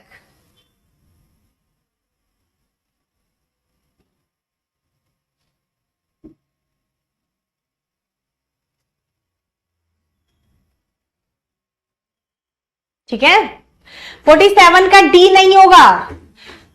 कक्षा में विविधता का उत्सव मनाती है। विविधता का मतलब अलग अलग प्रकार के बच्चों को क्लास में लाती है तो उसका उत्सव मनाती है। डी इसलिए नहीं होगा। इंक्लूड टीचर फ्रॉम मार्जिनाइज्ड ग्रुप, मतलब कि हाशिए पर स्थित वर्गों के शिक्षकों को सम्मिलित करना नहीं। शिक्षकों से तो कोई मतलब ही नहीं है। नाउ क्वेश्चन नंबर 48, निम्न में से कौन सा एक अच्छी समय सारणी का सिद्धांत है? लचीलापन, या भाई वैरायटी, या भाई निर्दय शिक्षक, या कोऑर्डिनेशन ऑफ एफर्ट? नहीं है पूछा है। रूथलेस टीचर यानी कि निर्दय टीचर नहीं है पूछा। Which one of the following is not a principle? Note जरूर पढ़ लेना जो बच्चे नहीं पढ़ते हैं। निर्दय शिक्षक नहीं होना चाहिए। टीचर निर्दय दयावान होना चाहिए। ठीक है, रूडलेस नहीं होना चाहिए। Now question number 49, time table is important in school. School में क्यों इंपॉर्टेंट है? फर्स्ट है, it manage time in school, it's the reflection of a whole school programme, it emphasis on co curricular activity, it helps in character building of students. फटाफट से इसका answer बताओ भाई, फटाफट आंसर दो भाई। अनुप्रिया, उप्रिया, रिंकू, मनोज, ममता, फटाफट से आंसर दो। 49 का क्या होगा? सोनी ने सही दिया है।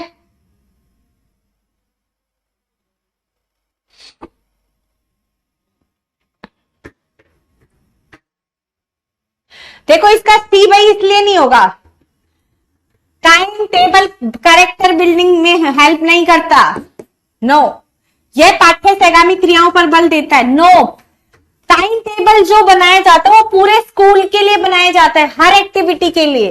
तो आंसर क्या होगा? यह विद्यालय के समस्त शैक्षिक कार्यक्रम को प्रतिबिंबित करता है। टाइम टेबल स्कूल के पूरे प्रोग्राम को क्या करता है? रिफ्लेक्ट करता है कि स्कूल में किस समय पर क्या कराया जाएगा। तो बहुत सारे बच्चों ने ए भी दिया, it manage is time in school. नहीं, टाइम कैसे मैनेज करेगा? तो better option is B. Now question number 50, principle of time table is,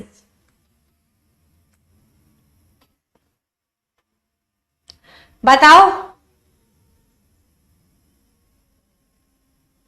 principal of time table is, Rupali इसका आंसर दो। Question number 50।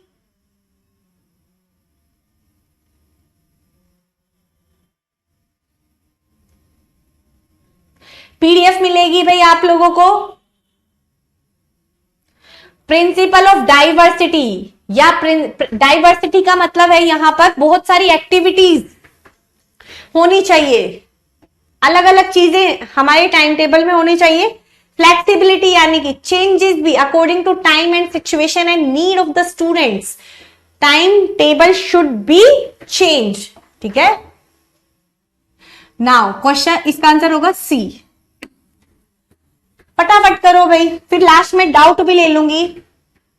Time table is like का, time table क्या है? अभी बताया था ना, reflection of whole school programme.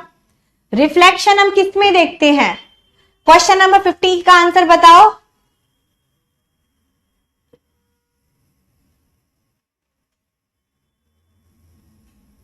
Fifty 51 का आंसर बताओ भाई। मुझे पता था इसका ज्यादातर आंसर दोनों ही देंगे, पर इसका आंसर बोथ नहीं है।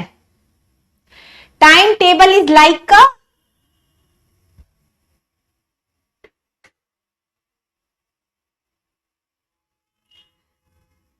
टाइम टेबल इज लाइक का लेंस होता है, लेंस। रिफ्लेक्शन का मतलब, रिफ्लेक्शन हम किस में देखते हैं? लेंस में। ठीक है, मिरर नहीं भाई, इसका आंसर होगा रिफ्लेक्शन, यानी कि A option, lens. Question number 52, शिक्षक की डायरी में निम्न में से किसकी चर्चा की जाती है? Class time table, teaching content, both या नन ऑफ द अबव? फटाफट बताओ।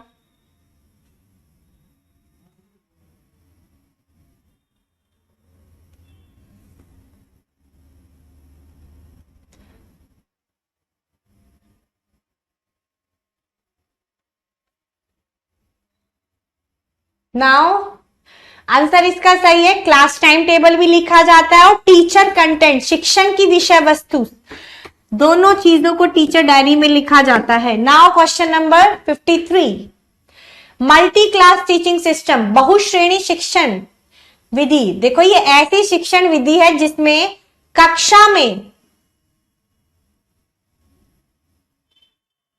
क्या किया जाता है बताओ? मल्टी क्लास टीचिंग, इसका मतलब है बहुत सारी क्लास को सिर्फ एक ही टीचर पढ़ाएगा। मल्टी क्लास टीचिंग का मतलब है ऐसी शिक्षण कार्यक्रम जिसमें एक ही टीचर होता है पूरे स्कूल के लिए।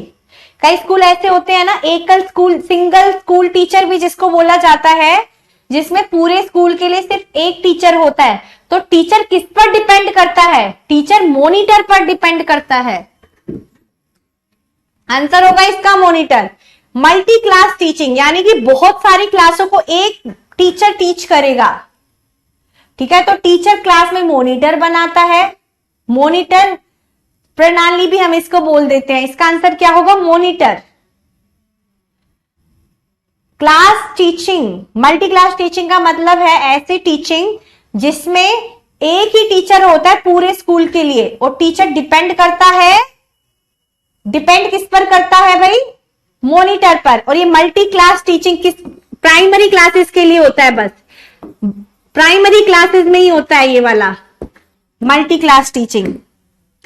नेक्स्ट लोगों, अगला ही क्वेश्चन आ गया। Multi class teaching system is related to, multi class teaching किससे रिलेटेड है? प्राइमरी क्लास, सेकेंडरी क्लास या सीनियर सेकेंडरी क्लास? फटाफट बताओ भाई। देखो कई क्वेश्चंस ना, कंसेप्ट आपके क्वेश्चन से ही क्लियर हो जाएंगे।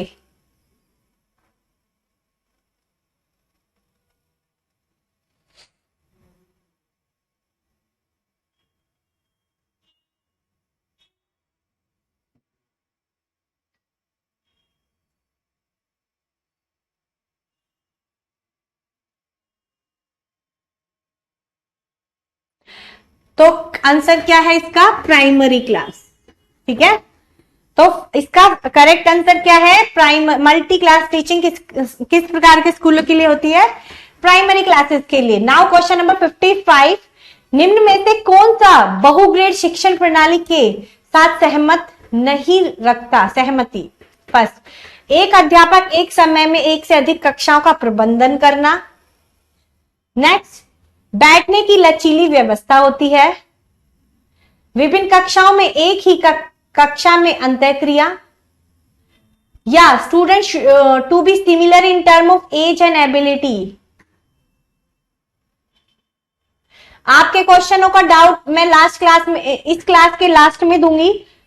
क्या कि कितना सिलेबस रह रखा है, कितनी क्लासेस रह रखी है, ये मैं आप लोगों को इस क्लास के लास्ट में बताऊंगी। तो फटाफट क्वेश्चन का आंसर दो भाई। कई बच्चे ये पूछ रहे मैम कितना सिलेबस हो गया, कितना रह गया।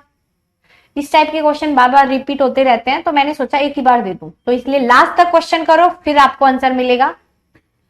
ठीक है, क्वेश्चन भाई 70 है, 70 क्वेश्चन है।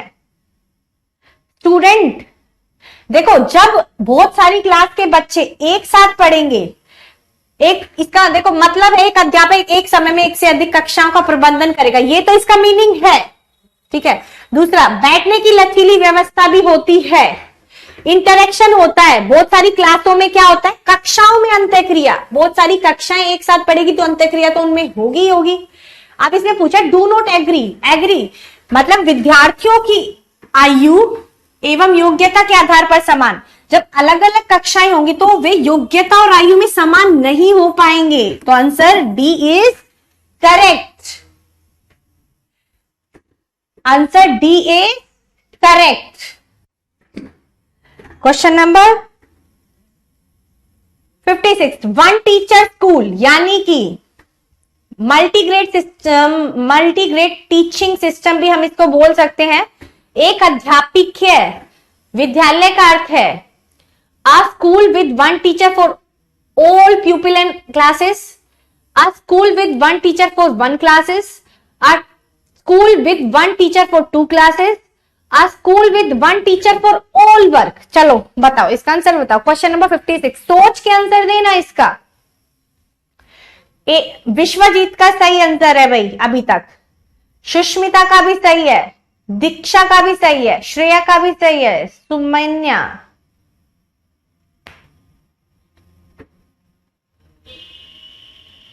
नितेश,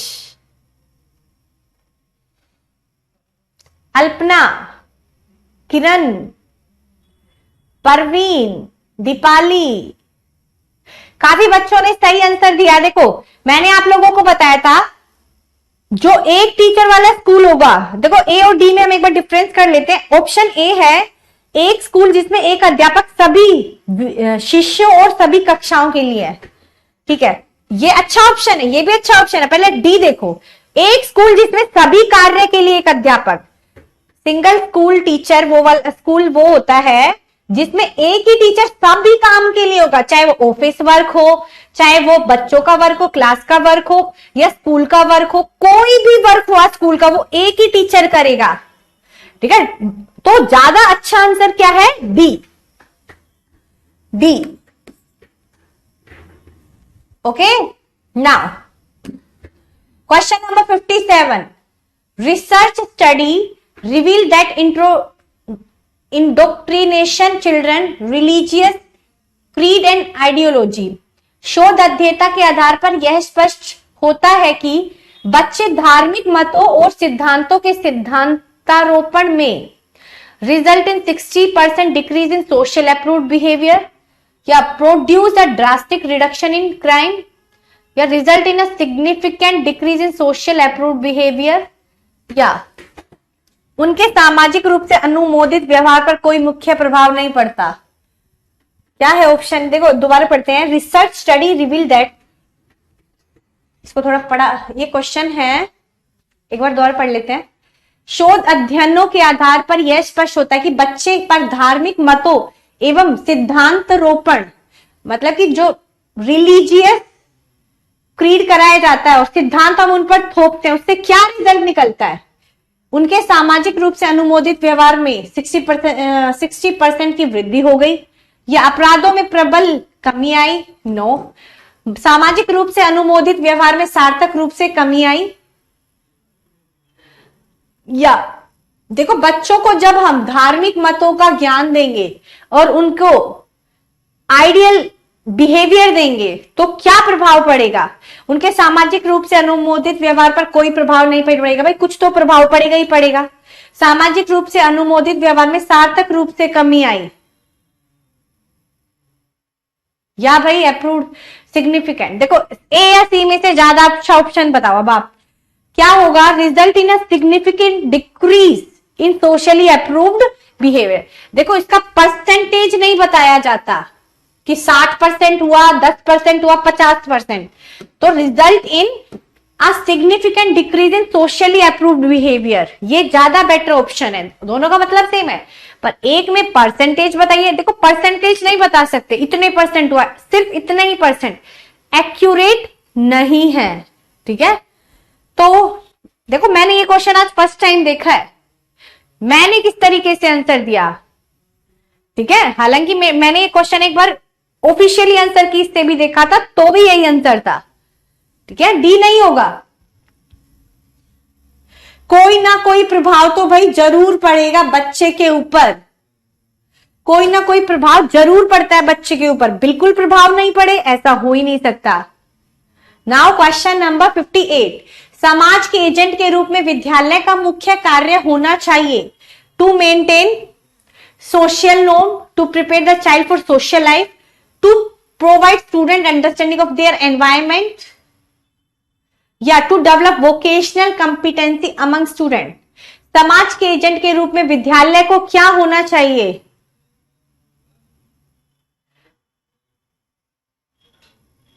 समाज, what should be the primary function of school as an agent of society? चलो बताओ, इसका आंसर बताओ मुझे फटाफट से, फिर मैं बताती हूं। मुझे तो इसका पढ़ते ही समझ में आ गया।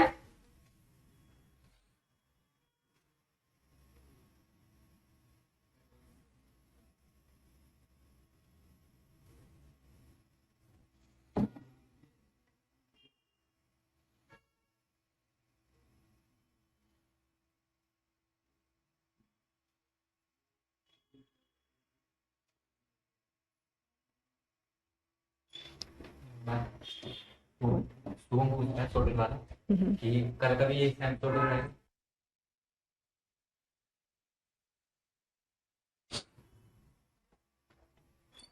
इसका बताओ भाई क्या आएगा? सामाजिक मानकों को कायम करना नहीं, to develop vocational competency. Competency बच्चों में कभी डेवलप नहीं करनी, एलिमिनेट हो गए। बच्चे दो ही ऑप्शन, आप इन दोनों में से देख लेते हैं। To prepare the child for social life, सामाजिक जीवन के लिए तैयार नहीं करना। To provide student understanding of their environment. देखो स्टूडेंट अंडरस्टैंडिंग, बच्चों को उसके वातावरण के प्रति, जैसा उसका वातावरण होगा उसको समझकर एडजस्ट करना, इसका मतलब होगा बच्चा वातावरण को समझकर उसमें एडजस्ट करना। ठीक है, बच्चा क्या करेगा? अपने एनवायरमेंट को समझेगा और उसके अकॉर्डिंग एडजस्ट करेगा। एडजस्टमेंट इज, तो ज्यादा बढ़िया ऑप्शन है प्रिपेयर नहीं करना, तैयार। तैयार तो बच्चा खुद ही हो जाएगा। ठीक है, नाउ क्वेश्चन नंबर 59, लर्न, एक प्राथमिक विद्यालय के एक विद्यार्थी के रूप में सुचित व्यवहार सीखना है। Learning appropriate behaviour as a student of primary school, बताओ।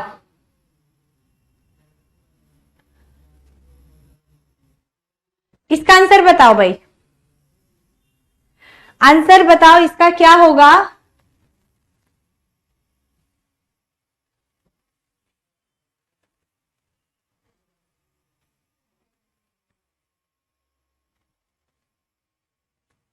आंसर बताओ।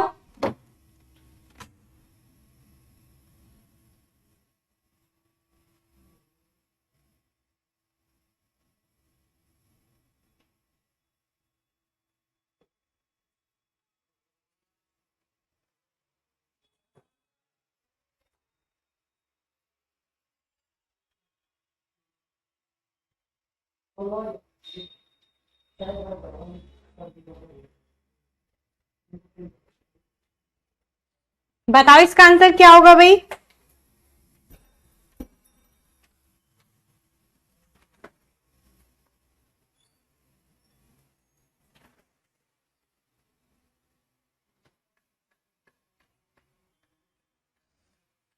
इसका आंसर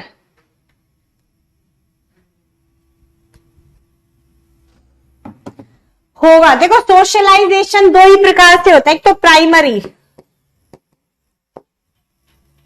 एक होता है सेकेंडरी।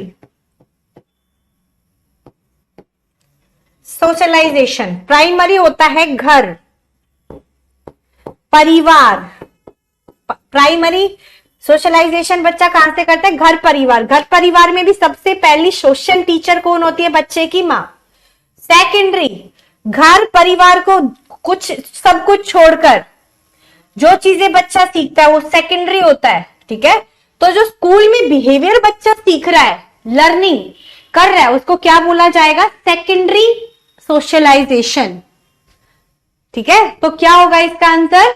Secondary socialisation.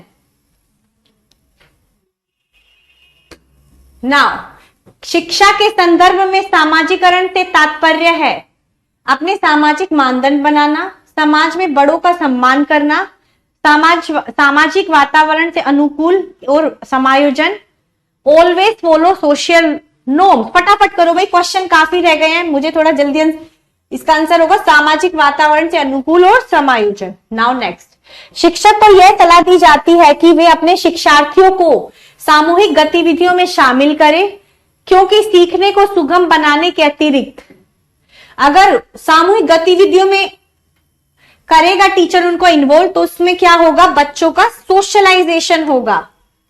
नाउ सामाजिकरण का अर्थ है, फर्स्ट है follow the social norm strictly, adjustment समाज में समायोजित होना, सामाजिक मानदंडों के विरुद्ध विद्रोह करना, सामाजिक विविधता को समझना। तो सामाजिकरण का मतलब होता है समाज में समायोजित होना, एडजस्टिंग टू सोसाइटी, सोसाइटी में एडजस्ट करना है socialisation. Which of the following is a passive agency of socialisation? देखो सोशलाइजेशन की दो एजेंसी होती है, एजेंसी ऑफ सोशलाइजेशन।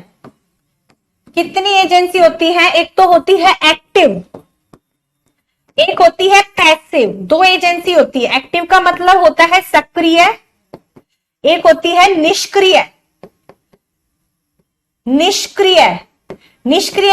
सक्रिय एजेंसी वो एजेंसी होती है जिसमें टू वे प्रोसेस होता है, टू वे प्रोसेस, और इसमें इंटरेक्शन भी होती है, टीचर और दो लोगों के बीच में इंटरेक्शन होती है। इसमें वन वे प्रोसेस है, वन वे प्रोसेस। आप सुन सकते हो, क्वेश्चन नहीं पूछ सकते, तो इसमें अंत्यक्रिया नहीं होती। इन दो शब्दों से आप इसका मतलब समझ सकते हो, अंत्यक्रिया नहीं होती। जैसे आप बुक से पढ़ते हो, क्वेश्चन नहीं पूछ सकते बुक से, तो वो पैसिव हो गया, ठीक है। तो इसमें क्या पूछा? पैसिव एजेंसी, ठीक है। पैसिव एजेंसी यानी कि जहां पर आप इंटरेक्शन नहीं कर सकते। तो क्या होगा? इको क्लब वगैरह में हम बातचीत कर सकते हैं, किसी से हम बातचीत करके चीजें करते हैं। परिवार में भी अंत्यक्रिया होती है, हेल्थ क्लब में भी अंत्यक्रिया होगी। देखो ये दोनों क्लब आ गए, तो ये दो ऑप्शन तो कट गए। और परिवार में हम अंत्यक्रिया कर सकते हैं। पब्लिक लाइब्रेरी, जहां पर हम जाके पुस्तकें पढ़ते हैं, पुस्तकों से हम क्वेश्चन नहीं पूछ सकते, ठीक है। क्वेश्चन पूछ ही नहीं सकते पुस्तकों से, तो answer B is correct. Now question number 64, निम्नलिखित में से कौन सा बच्चों के सामाजिकरण के प्रगतिशील मॉडल के संदर्भ में सही नहीं है? फर्स्ट, बच्चे विद्यालय में बताई गई बातों को स्वीकार करते हैं चाहे उनकी सामाजिक पृष्ठभूमि कुछ भी हो। कक्षा में प्रजातंत्र के लिए स्थान होना चाहिए। सामाजिकरण सामाजिक नियमों का अधिकरण है। या active participation in the group work and learning social skill. बताओ, is not correct for progressive. यानी कि children accept what they are offered by the school irrespective to their social background. बच्चे विद्यालय में बताई गई बातों को स्वीकार करते, चाहे उनकी सामाजिक पृष्ठभूमि कुछ भी हो। There should be place for democracy in the classroom. Socialisation में डेमोक्रेसी बहुत जरूरी है, ये सही है, नहीं पूछा है। Socialisation in adaptation of social norm, सामाजिकरण सामाजिक नियमों को अधिग्रहण करना होता है, ठीक है। सोशलाइजेशन ऑफ चिल्ड्रन या समूह कार्य में सक्रिय सहभागिता तथा सामाजिक कौशलों को सीखना, ये भी है। अब बच्चों ने आंसर दिया होगा ए या डी, अब देख लेते हैं कौन सा ज्यादा बेटर ऑप्शन है। Children accept what they are offered by the school, वही ऑफर्ड एक्सेप्ट नहीं करना जो बच्चों को सिखाया जा रहा है। बच्चों का भी तो कोई मत होगा, अब आपको जो दिया जा रहा है सिर्फ वही ले लिया, तो बच्चों का पार्टिसिपेशन कहां हुआ? बच्चों का पार्टिसिपेशन नहीं हुआ, जो स्कूल ने दिया उसने चुपचाप ग्रहण किया, नहीं, वो पैसिव लर्निंग हो गई, वो हो गई पैसिव। प्रोग्रेसिव में बच्चों का पार्टिसिपेशन बढ़ता है, तो answer A is much better as compare to C. Which of the following is the primary agent of socialization? Primary कौन सा है बताओ? प्राइमरी में सिर्फ एक ही चीज आएगी, फैमिली, परिवार, घर, ठीक है। और घर में भी सबसे पहले माँ आती है बच्चे की, mother. Mother is the first social teacher of a child. Now family play, family किस प्रकार का रोल प्ले करती है, प्राइमरी या सेकेंडरी? दो ही रोल होते हैं, तो प्राइमरी रोल प्ले करती है कौन? हमारी फैमिली, हमारे सोशलाइजेशन के लिए, ठीक है भाई। नाउ क्वेश्चन, बच्चों के सामाजिकरण में निम्नलिखित में से किसकी भूमिका नहीं है? सोशलाइजेशन में किसकी भूमिका नहीं है? नोट भी आया है, देखो। मीडिया हमारे सोशलाइजेशन पर प्रभाव डालती है, स्कूल भी, फैमिली भी। फिजिकल इंफ्रास्ट्रक्चर नहीं डालता है, तो आंसर ये है। नाउ क्वेश्चन नंबर 68, थोड़ा फास्ट चलना पड़ रहा है, टाइम होने वाला है। निम्नलिखित में से कौन से सामाजिकरण के गौण वाहक कौन से हैं? Secondary agent. देखो फैमिली तो प्राइमरी हो गया, तो ये तो प्राइमरी हो गए दोनों, तो ये तो कट हो गया जहां पे फैमिली आ गया। अब देखो school and immediate family member, family member तो आ गया ना, तो इसमें ये भी कट गया। स्कूल एंड नेबर, ये होगा इस सेकेंडरी में, स्कूल और नेबर। जहां पे फैमिली आ गया वो तो प्राइमरी में है, तो इसका आंसर क्या होगा? डी, ठीक है भाई। नाउ क्वेश्चन नंबर 69 क्या है? विद्यालय और सामाजिकरण के बारे में निम्नलिखित में से क्या सत्य है? School is an important agent of socialisation, school does not play any role in socialisation, school play very little role in socialisation, school is the first primary agent. First primary agent तो है नहीं, little role भी नहीं करता, कोई role play भी नहीं, वो इंपॉर्टेंट रोल प्ले करता है। सबसे पॉजिटिव स्टेटमेंट, ठीक है। आई थिंक ये लास्ट क्वेश्चन होगा, 2 क्वेश्चन है भाई। Homework is given to student why, हम बच्चों को जो गृह कार्य देते हैं वो क्यों देते हैं? छात्र घर पर अध्ययन कर सके, छात्र के विकास के लिए, छात्र ने पाठ को कितना समझा ये जानने के लिए, ठीक है, या for the development of writing skill? नहीं, राइटिंग स्किल नहीं होगा। To know what that how much the student, homework का पर्पज ये भी नहीं होता। For the development of student to student, ताकि बच्चे घर पर अध्ययन कर सके। हम होमवर्क क्यों देते हैं? ताकि बच्चे घर पर भी पढ़ाई कर सके।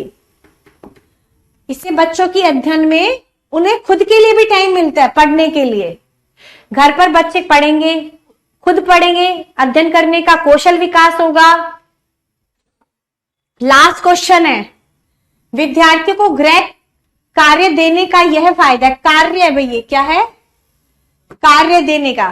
रिमेन बिजी एट होम, वे घर में व्यस्त रहे नहीं। Study at home may be check for their progress, उनकी प्रगति घर वाले जांच कर सके। स्व अध्ययन की आदत विकसित करने का। देखो ये 2 ऑप्शन बी और सी बहुत अच्छा ऑप्शन है, ठीक है, पर ज्यादा बढ़िया ऑप्शन क्या है? स्व अध्ययन की आदत विकसित करना। होमवर्क का सबसे मुख्य कार्य क्या है?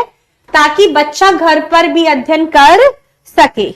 ठीक है, तो भाई हमने आज 71 क्वेश्चन कर लिए हैं। ठीक है, तो अब आप सब एक बार अपने मार्क्स बता दो कितने आप लोगों ने गेन किए हैं। अगर किसी क्वेश्चन में डाउट है तो फटाफट पूछ लो, टाइम ओवर होने वाला है। हाँ, तो मैं 2 क्वेश्चन का जवाब आप लोगों को देने वाली थी। आज सेकंड लास्ट क्लास है भाई, अभी भाई 2 क्वेश्चन हो रहे हैं, वो भी करो। 72 वाला क्वेश्चन भी करो, 2 रह गए हैं। विद्यार्थियों को नियमित गृह कार्य देने का सबसे बड़ा लाभ है क्या? विद्यार्थियों को व्यस्त रखना और शरारतों से दूर रखना? नहीं, विद्यार्थियों में स्व अध्ययन की आदत डालना। गृह कार्य का मेन पर्पज ही यही होता है, बच्चों में स्व अध्ययन की आदत डालना, ताकि बच्चे खुद सेल्फ स्टडी कर सके। यही मेन पर्पज होता है किसका? इसका भाई, होमवर्क देने का। नाउ नेक्स्ट क्वेश्चन, गणित पढ़ाने में गृह कार्य देना प्रभावी है, कौन सा सबसे महत्वपूर्ण कारण है? To keep student busy at home? नहीं, क्योंकि गणित के सवालों के अभ्यास के लिए विद्यालय के दौरान समय पर्याप्त नहीं होता। विद्यार्थियों में स्व अध्ययन को बढ़ावा देना, या अभिभावकों के शामिल होने को बढ़ाने के लिए? ये 2 ऑप्शन तो है नहीं। अब 2 बचे हैं, बी और सी। देखो क्या है, आप लोगों को किस तरीके से आंसर ढूंढना है। अब इन्होंने स्पेसिफाई कर दिया है मैथ। मैथ का होमवर्क क्यों दिया जाता है? मैथ में क्वेश्चन बहुत सारे होते हैं, सारे क्वेश्चन बच्चा स्कूल में नहीं कर सकता। ठीक है, तो घर में प्रैक्टिस करने के लिए, स्कूल में टाइम नहीं होता, इसलिए घर के लिए होमवर्क दिया जाता है। तो इसका आंसर क्या होगा? सी। तो बेस्ट ऑप्शन ढूंढना ही पेडागोजी होता है। चलो अपने मार्क्स बताना भाई। 73 क्वेश्चन आज हमने किए हैं। टोटल क्वेश्चन कितने हैं? 73।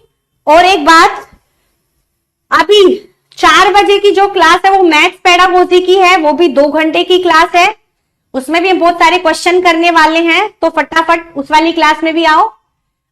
और आज सेकंड लास्ट क्लास थी भाई, second last class for EVS and maths pedagogy. कल लास्ट क्लास होगी आप लोगों की। लास्ट क्लास भाई कल है, यानी कि 26/11 को। डेट याद रख लो, कल लास्ट क्लास है। कल भी हम बहुत सारे क्वेश्चन करेंगे, और कल की क्लास में मैं आप लोगों को बहुत सारी चीजें भी बता दूंगी, इंपॉर्टेंट टॉपिक्स, कहां से एग्जामिनर हर बारी क्वेश्चन उठाता है। ठीक है, चलो ठीक है भाई, अब नेक्स्ट क्लास में मिलते हैं 4 बजे वाली क्लास में। ठीक है, चलो bye, take care, all the best.